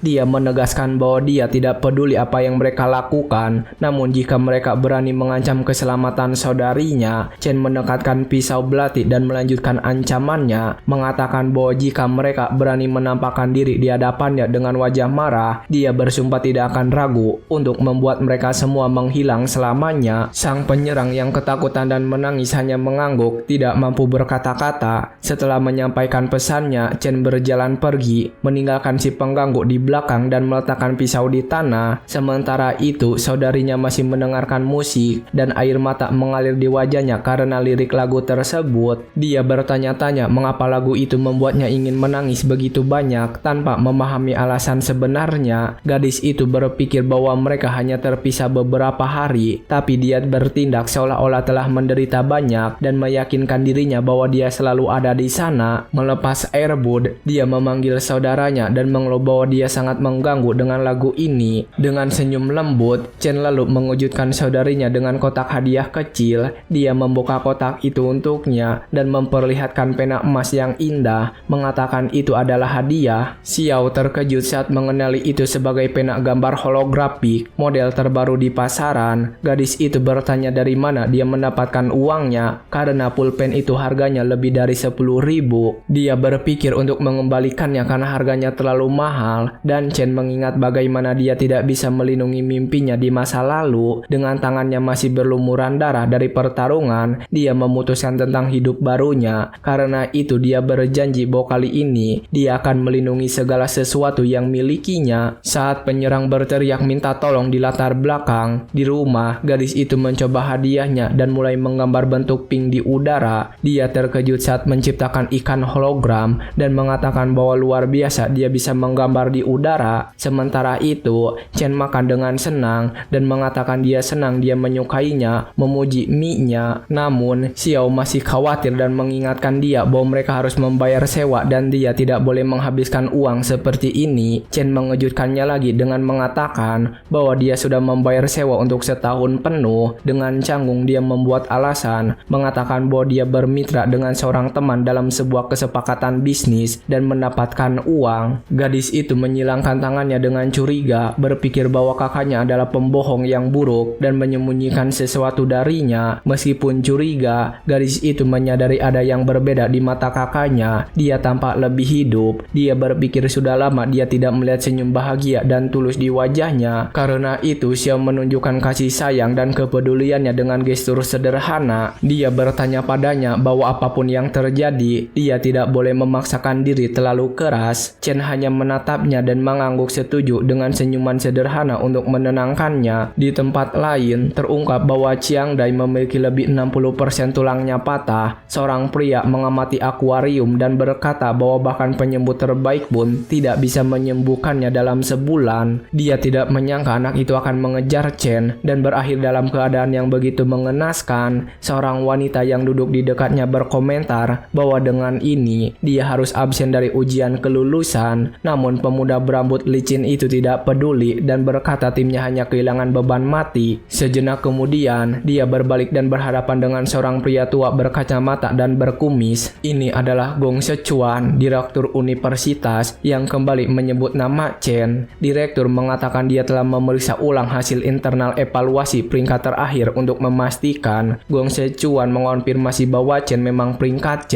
satu-satunya siswa dengan peringkat lebih tinggi darinya. Pengungkapan ini membuat pemuda bermata hijau itu terkejut sepenuhnya karena dia sama sekali tidak mengharapkannya. Gong Sichuan memperingatkan bahwa ayah Gong Ting telah mengundang wakil presiden aliansi untuk menemuinya sehingga tidak ada yang bisa mencuri sorotannya. Oleh karena itu, direktur mengatakan bahwa jika situasinya menjadi sulit, dia harus mengambil tindakan drastis. Dia mempertimbangkan untuk meminta keponakannya mengisi posisi yang kosong di tim Gong Ting. Tetapi Gong Ting memotong pembicaraan, mengatakan bahwa pamannya terlalu memikirkan hal-hal dan khawatir tanpa alasan. Dengan senyum percaya diri, dia bertanya apakah direktur benar-benar berpikir dia menggunakan kekuatan penuh selama evaluasi. Dari sana dia menjamin bahwa saat ujian pertempuran tiba, semua orang akan melihat kebenarannya. Gong Ting bersumpah akan menunjukkan kepada semua orang siapa orang terkuat di tempat itu. Berganti adegan, Chen sedang mandi di asrama pria universitas pada pukul 11 malam. Dia memikirkan bagaimana dia telah menyelesaikan lari latihan 100 km-nya dan dengan masalah keuangan teratasi, segalanya berjalan lancar sekarang. Tugasnya selanjutnya jelas, menang dalam ujian kelulusan dan mendapatkan hadiah 1 juta untuk melunasi pinjaman. Dia tahu dia harus menepati kontraknya karena dia akan sangat membutuhkan bantuan Chiang Jai di masa depan. Berbaring di tempat tidur, Chen merenung bahwa ujian akhirnya besar tinggal kurang dari sebulan lagi. Karena itu dia memutuskan harus naik level beberapa kali lagi untuk memastikan kemenangan. Sejenak kemudian, sistem rakus aktif dan menara gelap yang mengerikan muncul di hadapannya. Di hadapan struktur raksasa itu, Chen bersiap menghadapi tantangan berikutnya. Dia ingat bahwa hasil tes menunjukkan kelas terlemahnya Raja Gigi Kematian sebagai peringkat C.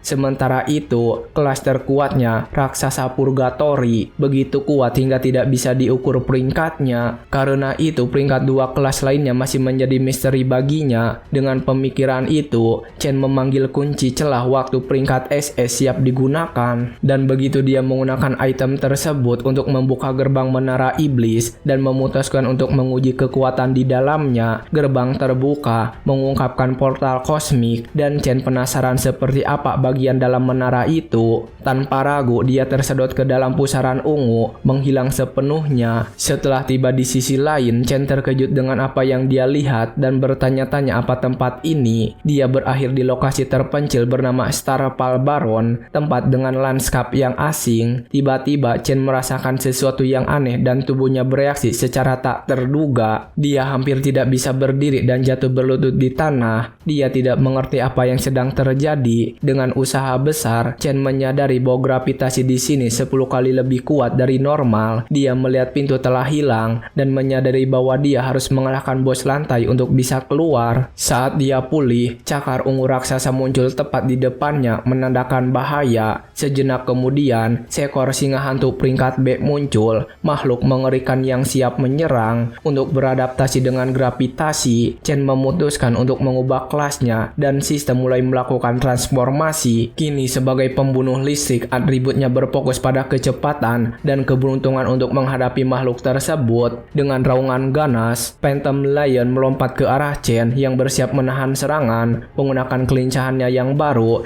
Chen hampir berhasil menghindari serangan cepat binatang itu. Meskipun lebih cepat, dia masih merasa tubuhnya berat dan tahu dia harus mengakhiri pertarungan ini dengan cepat. Dalam gerakan cepat, dia mencoba menyerang titik lemah singa, tetapi serangannya meleset. Chen menyadari bahwa gravitasi tinggi sangat mempengaruhi kecepatan dan ketepatannya. Karena itu, kelas pembunuh kehilangan keunggulan utamanya dan dia terjatuh ke tanah. Makhluk itu bahkan sepertinya tidak merasakan serangan itu dan terus maju tanpa luka sedikit pun. Melihat kekuatan monster itu, Chen mempertanyakan tingkat kesulitan menara yang sebenarnya. Menghadapi situasi ini, dia memutuskan untuk mengganti kelasnya sekali lagi dan memilih Purgatory Raksasa. Bentuk ini adalah seorang prajurit bintang yang secara signifikan meningkatkan kekuatannya dan memungkinkan dia memanipulasi gravitasi. Dia berpikir bahwa setiap kelas memiliki keunggulannya masing-masing dan untuk pertarungan ini, kekuatan brute adalah hal yang esensial. Dengan kekuatan absurdnya yang baru, Chen melancarkan serangan mematikan pada makhluk tersebut. Menggunakan kemampuannya, dia mengumpulkan gravitasi hingga batas maksimal untuk memperkuat dampak serangan. Dengan kekuatan yang diperkuat 60 kali lipat, Chen berteriak dan mempersiapkan pukulan terkuatnya. Di depannya, singa hantu meraung dengan ganas, tidak menyadari bahaya yang mendekat. Makhluk itu dihantam langsung oleh sinar energi yang menghancurkan dan mulai hancur seketika. Dia menggunakan keterampilan Triple Gravity Calamity dan menghancurkan monster itu sepenuhnya dengan serangan tersebut. Setelah menggunakan seluruh kekuatannya, Chen ambruk ke tanah, kelelahan dan kehabisan napas. Berbaring di tengah kawah, dia mendapatkan tulang singa hantu sebagai hadiah atas kemenangannya. Pertarungan ini memberinya 12.000 poin pengalaman dan menaikkan levelnya menjadi level 11. Tak lama setelah itu, sistem menjelaskan bahwa setiap bintang di kartu kelas mewakili pengganda status. Purgatory Raksasa memiliki 11 bintang, sementara Electric Assassin memiliki 9. Dengan ini, Chen menyadari bahwa tidak ada kelasnya yang berhasil melampaui peringkat B. Di hadapan fakta ini, dia mulai memikirkan sesuatu yang tidak masuk akal. Dia bertanya-tanya mengapa Daipermark tidak muncul setelah dia membunuh makhluk itu. Untuk memperburuk keadaan, gerbang ke lantai berikutnya menara juga belum muncul. Tiba-tiba semuanya menjadi jelas bagi Chen dan teori mengerikan terlintas di benaknya. Di tengah kegelapan total, mata kecil dan misterius perlahan terbuka di hadapannya. Di hadapannya, lubang hitam raksasa muncul di langit tempat yang sepi itu. Dari kegelapan, beberapa pasang mata bercahaya dan mengancam mulai menatapnya. Dengan itu, Chen menyadari bahwa bos sebenarnya dari lantai ini belum muncul. Dari sana, beberapa singa identik muncul dari portal dan dia menyadari bahwa dia hanya membunuh monster biasa. Salah satu binatang itu menyerang Chen dengan cakar tajamnya, tidak memberinya waktu untuk bereaksi. Sejenak kemudian, Chen sepenuhnya kewalahan dan dihancurkan oleh makhluk-makhluk itu. Pada saat itu, dia akhirnya memahami apa arti Purgatory Raksasa saat penderitaan tapaknya tak berujung. Meskipun dia sedang dihancurkan, dia tahu dia harus menahan semua rasa sakit itu untuk tetap berdiri. Dengan wajahnya berlumuran darah, Chen ingat bahwa dia harus menaklukkan neraka dengan segala cara. Tiba-tiba Chen terbangun dengan kaget di tempat tidurnya, menyadari bahwa semuanya hanyalah mimpi buruk. Dengan napas terengah-engah, dia duduk di asrama dan berusaha pulih dari kejutan yang baru saja dialaminya. Meskipun itu hanya mimpi, dia merasakan setiap ototnya robek dan rasa sakit terasa sangat nyata. Dia tahu bahwa untuk menjadi lebih kuat, tidak ada jalan pintas dan perjalanannya melalui neraka baru saja dimulai. Adegan berganti ke aula besar universitas untuk upacara pembentukan tim. Di meja utama, Direktur Gong Sichuan mengamati semua siswa sambil minum sesuatu dengan tenang. Di aula, para mahasiswa berbisik-bisik tentang kedatangan pejabat dari aliansi Guild untuk menonton ujian kelulusan. Karena hal itu, salah satu dari mereka menyadari itulah alasan mengapa aturan ujian berubah begitu drastis tahun ini. Aturan baru mengharuskan tim terdiri dari 5 anggota dengan setidaknya 1 anggota berperingkat tinggi atau di atasnya.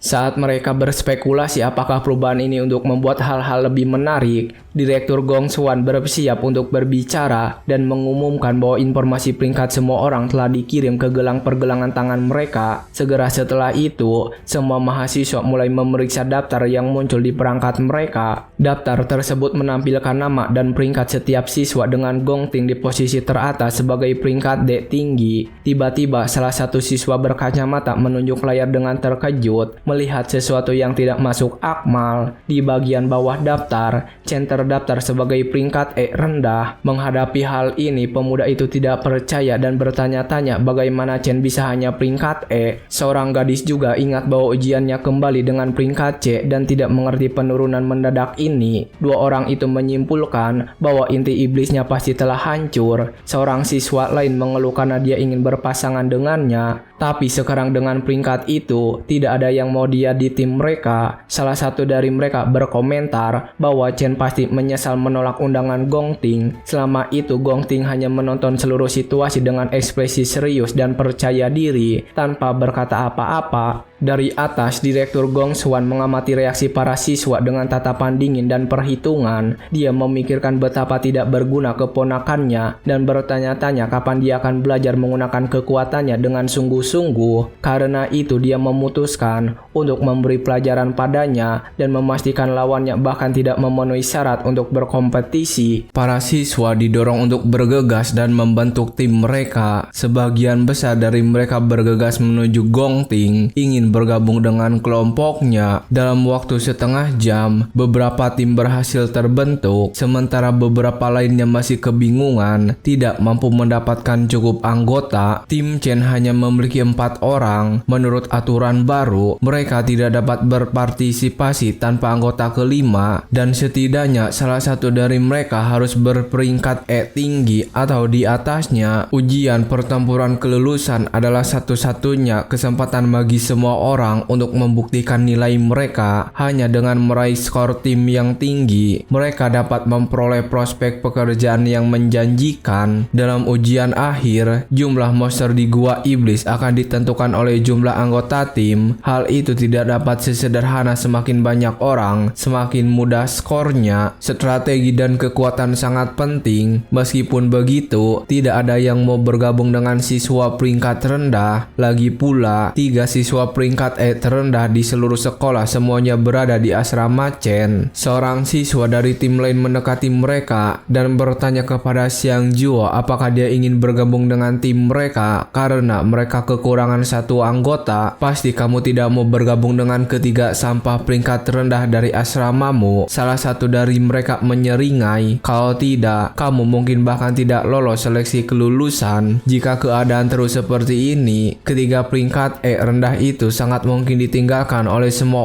orang dan akhirnya kehilangan kualifikasi untuk berkompetisi. Namun, Xiang Juo menolak tawaran itu tanpa ragu. Maaf, asrama kami sudah sepakat sejak lama siswa untuk bergabung bersama. Aku tidak akan meninggalkan teman sekamarku. Setelah ditolak oleh seorang siswa peringkat E rendah, kelompok itu pergi dengan frustasi. Hampir semua orang sudah membentuk tim mereka. Hampir tidak ada lagi peringkat tinggi yang tersisa. Tim Chen jelas kekurangan satu orang, namun tidak ada yang bersedia maju. Di tengah ketegangan, Chen menyadari sesuatu yang penting dan menatap ke arah panggung. Dia menyadari bahwa Gong Xuan, direktur kantor penempatan kerja, memiliki nama keluarga yang sama dengan Gong Ting. Jadi, dia juga berasal dari keluarga Gong. Mengubah aturan penilaian kelulusan yang penting secara sembarangan dan sengaja memanipulasi peringkat asli Chen agar orang lain tidak bergabung dengannya. Apakah mereka menganggapnya sebagai ancaman bagi Gong Ting? Orang-orang berkuasa benar-benar melakukan apapun yang mereka inginkan. Tapi bagaimanapun juga, dia akan ikut serta dalam penilaian kelulusan ini karena mereka menargetkannya secara terang-terangan. Tidak ada alasan baginya untuk tetap sopan. Ujian bukanlah satu-satunya cara untuk membuktikan kekuatan seseorang. Sekolah Awakener memiliki tradisi lama untuk membantu siswa menguasai kelas mereka dan menguji diri dalam pertempuran nyata. Siapapun dapat memulai tantangan 1 versus 1 kapan saja, meskipun sangat provokatif. Itu adalah cara paling langsung untuk menunjukkan kekuatan sejati di depan semua orang. Di hadapan tantangan seperti itu, banyak yang mungkin menolak, tapi Gong Ting pasti tidak akan. Jika Chen mengalahkannya secara terbuka, siswa yang mengejar skor tinggi pasti akan berbondong-bondong bergabung dengan timnya. Namun, sebelum dia bisa melaksanakan rencananya, seseorang muncul di pintu masuk. Chen, apakah timmu masih kekurangan seseorang? Aku juga ingin ikut dalam penilaian kelulusan tahun ini. Aku sudah mencapai D rank sejak SMP. Bergabung dengan timmu tidak akan menghambatmu, kan? Semua orang terkejut menoleh ke arah Ling Yu. Gong Xuan hampir memuntahkan airnya saat melihatnya. Dia segera memperingatkannya, "Siswa Ling Yu, sebagai siswa pertukaran, secara teknis kamu tidak memenuhi syarat untuk ikut dalam penilaian kelulusan sekolah kami. Sejak pindah ke sini, kamu belum mengikuti ujian peringkat. Aku belum pernah melihat laporan yang membuktikan peringkatmu saat ini. Partisipasimu akan sepenuhnya melanggar peraturan." Pada saat itu, kepala sekolah muncul di ruangan, bukan dengan berjalan masuk, melainkan sebagai proyeksi hologram. Dia berbicara dengan tenang, "Ling Yu, kamu hanya di sini untuk pertukaran singkat. Mengapa ikut dalam kegembiraan ini?" Melihat hal itu, Chen mengerutkan kening dalam hati. Aku ingat kelas kepala sekolah tentang prajurit, bagaimana dia bisa memiliki kemampuan teleportasi. Kepala sekolah melanjutkan, "Jika kamu ikut, itu akan mengganggu keadilan. Ujian kelulusan hanya memiliki makna jika kekuatan sejati ditampilkan dengan benar." Ling Yu menjawab tanpa ragu, "Oh, sayang sekali." Lalu Chen mencoba mendeteksi peringkat mereka, tetapi berbeda dengan yang lain, dia tidak bisa melihat peringkat keduanya. Kepala sekolah berbicara lagi, suaranya bergema di seluruh auditorium. "Tujuan Universitas Pencerahan Nasional adalah untuk membina pencerah superkelas dan memberikan mereka panggung terbaik untuk menampilkan bakat mereka. Kami memastikan pasokan talenta pembangkit yang terus-menerus dan stabil ke dunia ini. Ujian pertempuran kelulusan adalah tradisi yang telah berlangsung puluhan tahun. Salah satu titik balik paling penting dalam kehidupan seorang siswa. Jika seorang siswa kehilangan kesempatan ini karena keadaan khusus, bagaimana sekolah bisa menanggung tanggung jawab itu?" Mendengar ini, Gong Xuan panik di dalam hati. Apakah orang tua ini menyindirku? Apakah dia menemukan bahwa aku secara rahasia memanipulasi hal-hal? Biasanya dia mengabaikan hal-hal sepele seperti itu. Menampilkan pertunjukan ini bersama Ling Yu hari ini, apakah untuk anak itu? Setelah ragu sejenak, dia memutuskan tidak akan mendesak lebih jauh. Lupakan saja, tidak perlu berkonflik dengan orang tua itu. "Gong Ting, paman hanya bisa membantu sampai di sini. Siswa-siswa tingkat tinggi sudah membentuk tim mereka. Chen terpaksa membawa 3 rekan tim yang tidak berguna ke dalam penilaian. Kamu seharusnya bisa menang dengan mudah kali ini." Dia membungkuk sedikit ke arah kepala sekolah. "Kepala sekolah, Anda benar sekali. Itu adalah kelalaian kantor penempatan kerja. Kami gagal mempertimbangkan bahwa aturan pembentukan tim saat ini mungkin meninggalkan beberapa siswa tanpa pilihan. Oleh karena itu, saya mengumumkan bahwa bahwa tim dengan kurang dari 5 anggota atau tanpa anggota berprestasi tinggi juga dapat mendaftar. Pintu penilaian pertempuran kelulusan selalu terbuka untuk semua orang. Begitu saja, tim Chen menjadi eligible. Kemudian, kepala sekolah dan Ling Yu duduk di ujung auditorium. Kepala sekolah berkata pelan, "Minatmu pada Chen jauh lebih kuat dari yang kubayangkan, Ling Yu. Di satu sisi, tim terkuat dalam sejarah sekolah dipimpin oleh Gong Ting. Di sisi lain, Chen dan 3 teman sekamarnya yang peringkat terendah. Hal ini membuat saya penasaran, gua mana yang akan mereka pilih dan berapa poin yang akan mereka dapatkan pada akhirnya." Segera seseorang profesor mengumumkan, "Sekarang pembentukan tim telah selesai. Kapten dapat melanjutkan pemilihan gua iblis." Suara ping tajam bergema di seluruh ruangan. Satu tim telah membuat pilihan mereka. Itu adalah tim Chen. Seluruh auditorium terkejut. Bahkan rekan satu timnya panik saat melihat pilihan yang dia buat, memohon padanya untuk menariknya kembali. Tapi Chen hanya berdiri di sana, matanya tertuju pada layar. Ujian pertempuran kelulusan menandai kali ini. Pertama, siswa membentuk tim untuk memasuki dungeon sungguhan. Siswa mendapatkan kredit dengan mengalahkan gerombolan monster dan raja monster di dalam dungeon. Setiap peringkat dungeon mewakili tingkat kesulitan yang berbeda dengan pengguna skor yang sesuai. Memilih dungeon peringkat F memungkinkan seorang maksimum 75 poin. Memilih dungeon peringkat E menaikkan skor maksimum menjadi 100 poin. Semua anggota tim yang mencapai skor tertinggi akan menerima tawaran dari guild kekaisaran. MVP kelas akan langsung ditunjuk ke posisi manajemen di dalam guild dan diberi hadiah 1 juta yuan. Seorang siswa berkomentar, "Skor tertinggi yang pernah tercatat dalam ujian kelulusan adalah 90 poin. Skor itu dicetak oleh seorang siswa jenius mantan. Dia sekarang menjadi pemimpin guild kekaisaran." Seorang lainnya menjawab, "Dungeon peringkat A sudah cukup sulit. Anda membutuhkan setidaknya 3 anggota tim dengan peringkat D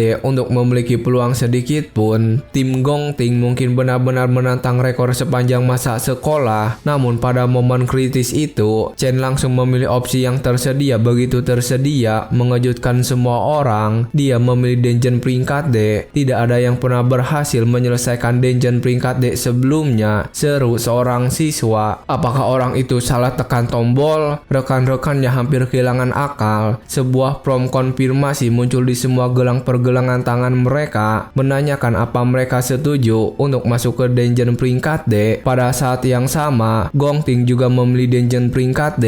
Satu hal jika tim elit Gong Ting memilih dungeon peringkat D, tetapi tim seperti Chen langsung menjadi bahan tertawaan. Tawa menyebar di seluruh auditorium. Malo menatap Chen dan menyadari satu hal, dia benar-benar tekad bulat. Kapan dia mulai memancarkan aura yang begitu kuat? Di masa lalu, Chen selalu bergantung pada Malong selama masa sekolah mereka. Tanpa berpikir panjang, Malong mengonfirmasi dungeon peringkat D. 2 orang lainnya bertukar pandang dan menerima nasib mereka. Bagi mereka, peringkat dungeon manapun sama berbahayanya. Dengan itu, pengajuan mereka final. Chen meminta maaf kepada rekan-rekannya karena memilih dungeon D rank untuk bersaing memperebutkan MVP. Dia tahu dia telah menyeret mereka di dalam ini. Lalu dia tersenyum dan berkata, "Mari kita targetkan skor tertinggi bersama." Di belakangnya, suara dingin gongtir terdengar, "MVP adalah milikku." Chen, hanya ada satu siswa terkuat di seluruh sekolah ini. Nada suaranya dipenuhi dengan penghinaan yang mendalam. Ling Yu, yang telah mengamati percakapan mereka, bergumam pelan, "Ini pertama kalinya aku melihat ekspresi itu di wajah Gong Ting." Pertarungan antara keduanya akhirnya terbuka. "Pemuda zaman sekarang benar-benar luar biasa dan tak kenal takut," komentar kepala sekolah. "Tapi lihat Chen memilih dungeon peringkat D, itu sedikit terlalu percaya diri," jawab Ling Yu dengan tenang. "Bahkan jika dia peringkat C, tetap saja mustahil baginya untuk menaklukkan dungeon peringkat D sendirian. Multiply bonus untuk dungeon peringkat D adalah 3 kali lipat, sehingga skor maksimumnya 150 poin. Namun, tingkat kesulitannya beberapa kali lipat lebih tinggi daripada dungeon peringkat E. Mengingat kemampuan timnya saat ini, itu jelas bukan pilihan optimal." Senyum tipis muncul di wajah kepala sekolah. "Ya, hanya tersisa sedikit lebih dari sebulan sebelum ujian dimulai. Hampir mustahil bagi mereka untuk mengembangkan kekuatan yang diperlukan dalam waktu sesingkat itu. Saya hanya berharap bahwa ketika hari itu tiba, Chen dan timnya dapat menampilkan performa yang memuaskan. Tersisa 17 hari hingga ujian, teman-teman Chen mengeluh saat dia memaksa mereka menjalani latihan tanpa henti, latihan dodge gebal, latihan lari bolak-balik, sprint, dan lari jarak jauh. Sementara itu, siswa lain berlatih dengan nyaman di ruangan kekuatan elemen menggunakan simulator pertempuran monster. Pada titik ini, Chen berkata dengan tegas, "Tidak peduli seberapa banyak kamu berlatih kemampuan elemen dalam latihan simulasi, pada akhirnya itu tetap hanya simulasi. Saat kamu memasuki dungeon yang tidak familiar dan menghadapi monster kuat yang belum pernah kamu temui sebelumnya, saat rasa takut akan hal yang tidak diketahui menghantamu seperti gelombang pasang, bukan teori yang kamu hafal yang akan menentukan nasibmu, dan bukan kombinasi serangan terakhir yang kamu susun di tempat itu akan menjadi instingmu. Ketahanan fisik, kekuatan ledakan, dan kecepatan reaksi, itulah yang kita latih saat ini. Kita mengasah insting fisikmu. Manfaat dari ruangan simulasi sekolah ini sangat minim. Latihan yang benar-benar efektif hanya datang dari memasuki dungeon nyata dan mendapatkan pengalaman bertarung yang nyata." Dia berhenti sejenak, raut wajahnya menjadi gelap. "Tapi orang biasa seperti kita tidak memiliki akses ke dungeon nyata untuk berlatih. Hanya mereka yang memiliki status dan privilege yang bisa. Orang-orang yang sejak awal tidak pernah biasa, dan mereka tidak akan segan-segan memperlebar jurang antara diri mereka dan orang luar seperti kita. Mereka ingin tetap berkuasa selamanya. Sejak lahir, mereka telah memiliki apa yang kita semua kejar sepanjang hidup kita, sesuatu yang mungkin kita tak pernah capai." Xiang Zuo menatapnya dan bertanya pelan, "Lalu apa yang bisa kita lakukan? Sekelompok orang biasa seperti kita." Tatapan Shen mengeras. "Dengan bergabung ke guild kekaisaran, kita akan menebus batas sosial yang ada di depan mereka. Ujian kelulusan adalah satu-satunya kesempatan bagi semua orang untuk melampaui mereka. Itu juga kesempatan terbaikku," katanya sambil mengepalkan tinjunya. "Dan itulah mengapa aku akan melakukan segala daya upaya untuk menepati janji ini." Suaranya terdengar penuh tekad yang tak tergoyahkan. "Kita pasti akan menang."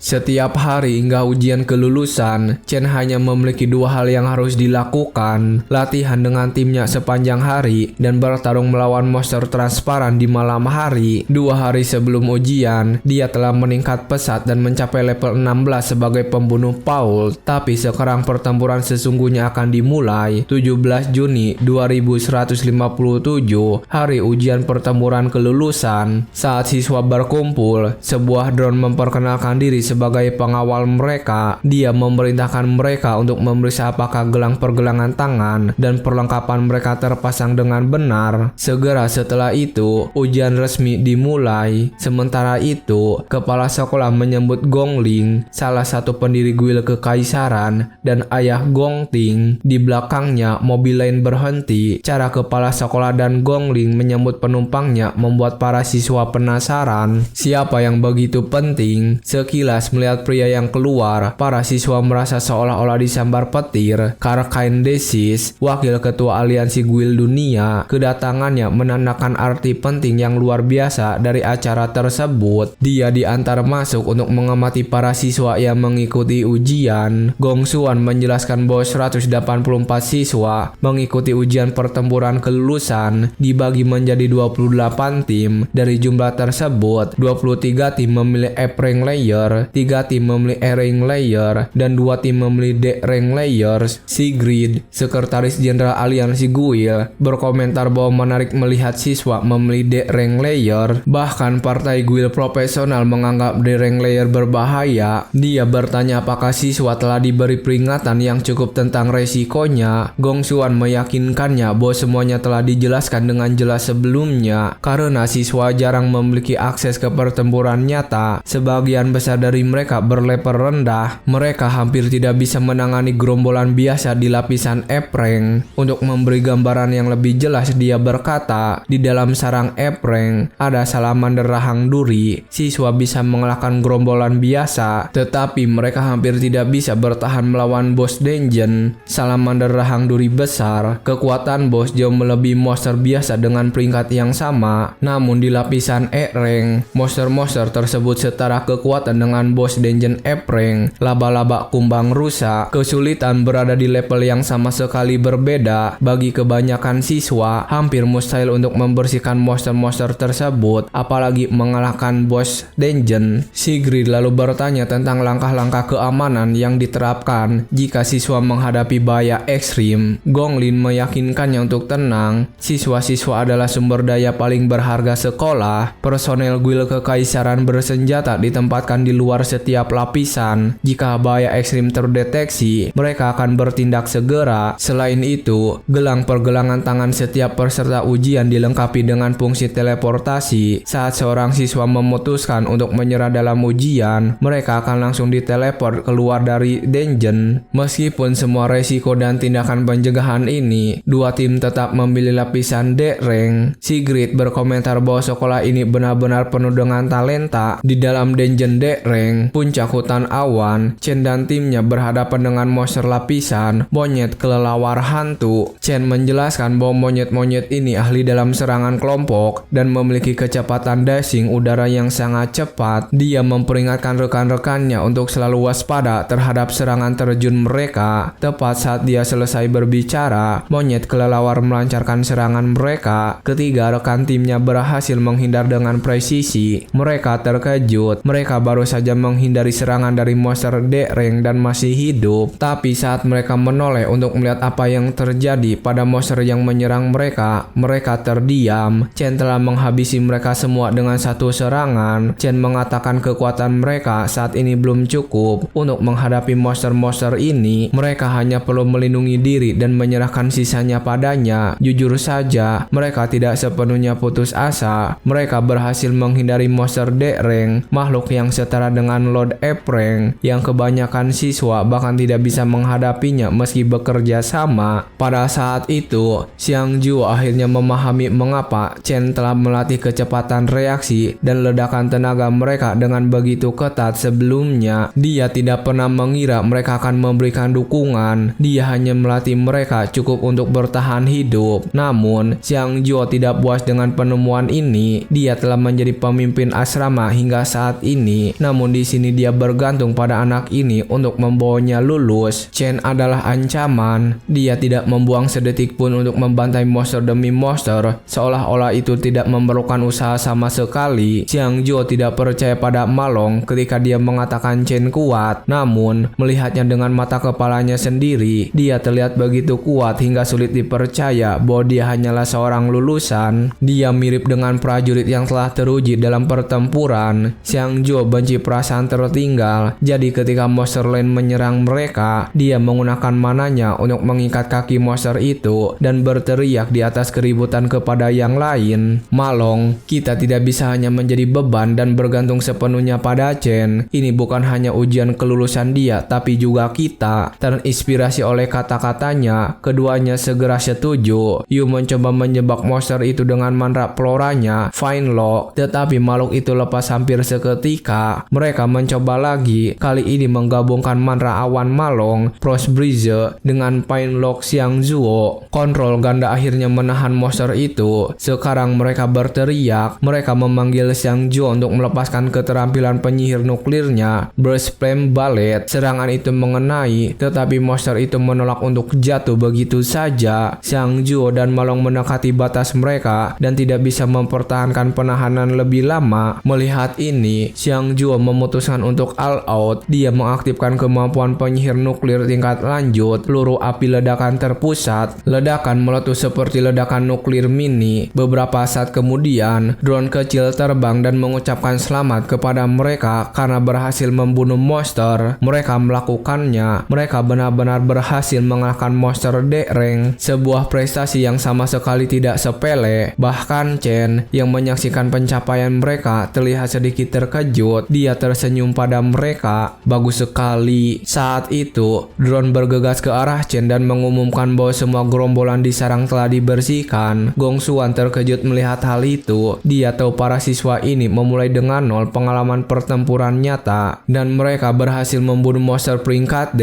Pandangan Karkaindis tertuju pada Chen. Entah mengapa, anak itu terlihat anehnya familiar. Karkaindis berkata dia akan mengingat nama Chen setelah apa yang baru saja dia saksikan. Namun Gong Xuan tidak bisa menahan begitu banyak perhatian yang tertuju pada Shen, dia cepat-cepat menunjuk ke tim Gongting dan menyebutkan bahwa mereka sudah maju ke tengah dungeon. Sigrid mencatat bahwa koordinasi mereka sangat lancar, hampir seperti meraih guild profesional. Karl mengajuk setuju, lulusan tahun ini tidak buruk sama sekali. Di dalam dungeon Dek Reng Gongting, mereka menghadapi monster Glopine Grotto, Toadstool yang beracun. Salah satu rekan tim mereka menggunakan keterampilan Flower Canter, melemahkan monster tersebut, menurunkan kekuatan, stamina, dan kecepatannya. Seorang lagi mengaktifkan kemampuan Star Magna, Astral Potion, mengumpulkan sekelompok monster menjadi bola kompresi. Kemudian, Gongting maju dengan skill Flame Soldier-nya, Sharing Fracture. Dengan serangan terkoordinasi tunggal itu, mereka membasmi semua monster. Itu sama sekali bukan tantangan. Mereka sudah bertarung melawan makhluk-makhluk yang sama selama latihan. Seperti ujian kelulusan telah dimanipulasi oleh keluarga Gong. Hidup memang menjadi lebih mudah jika kamu mengenal orang yang tepat, alias Ordal. Dengan kecepatan ini, mereka yakin kemenangan mereka sudah pasti. Sementara itu, di dalam sarang Chen, mereka mendekati puncak gunung, mencari bos dungeon, dan di sana ada kera hantu es. Xiang Zhuo melihatnya sekilas dan bergumam bahwa satu tamparan dari makhluk itu akan membunuhnya 10 kali lipat. Kera itu membengkak seolah-olah telah memakan berlebihan, tetap terlihat ragu saat memandang semprotan berikutnya. 3 di antaranya segera mundur ketakutan, namun Chen melompat maju dan menendang wajah kera itu dengan brutal. Sulit untuk menentukan apakah darah yang berceceran di tanah milik monster itu, atau apakah itu baru saja menelan sesuatu yang sial beberapa saat sebelumnya. Dengan serangan terakhir, Chen memotong hantu S8 menjadi potongan-potongan yang hancur. Namun untuk membunuh bos dungeon, dia hanya mendapatkan 200 XP dan sepotong bulu. Poin pengalaman yang rendah dan jerahan yang minim terasa mencurigakan. Tak lama kemudian, rekan-rekannya menemukan sebuah peti rusak berisi kristal mana. Mereka sangat gembira. Harta karun ini saja sudah cukup untuk menjamin masa depan mereka. Saat Xiang Zhuo melangkah maju untuk mengambil satu, Chen terlambat untuk menghentikannya. Saat kristal mana ditarik keluar, seluruh area mulai membeku. Gong Xuan tampak hampir senang melihat bagaimana peristiwa ini berlangsung. Kini tidak akan ada lagi yang menghalangi kemenangan Gongting yang dicintainya, atau setidaknya begitu dia pikir. Karl mencatat bahwa nyawa para siswa dalam bahaya di bawah kondisi ini. Gong Xuan segera menyatakan akan mengirim tim penyelamat guild untuk menyelamatkan mereka dengan aman. Tetapi kepala sekolah mengintervensinya, menghentikan upayanya untuk mendiskualifikasi tim Chen. Kita harus memberi mereka sedikit waktu lagi, katanya dengan tenang. Gelang pergelangan tangan terus memantau kondisi mereka dan semua tanda vital mereka saat ini stabil. Selain itu, tidak ada indikasi dalam data saraf mereka bahwa mereka ingin mundur. Keputusan untuk mundur harus tepat berada di tangan para peserta ujian sendiri. Pada saat itu, kecuali Malong, ketiga lainnya benar-benar membeku. Berkat kemampuan Cloud Class-nya yang selaras dengan atribut dungeon, Malong mampu menahan dingin. Namun, ketika dia menatap ke atas dari peti yang baru saja mereka buka, hatinya hampir berhenti. Di atas mereka, sang bos sejati dungeon yang lembab itu menjulang tinggi.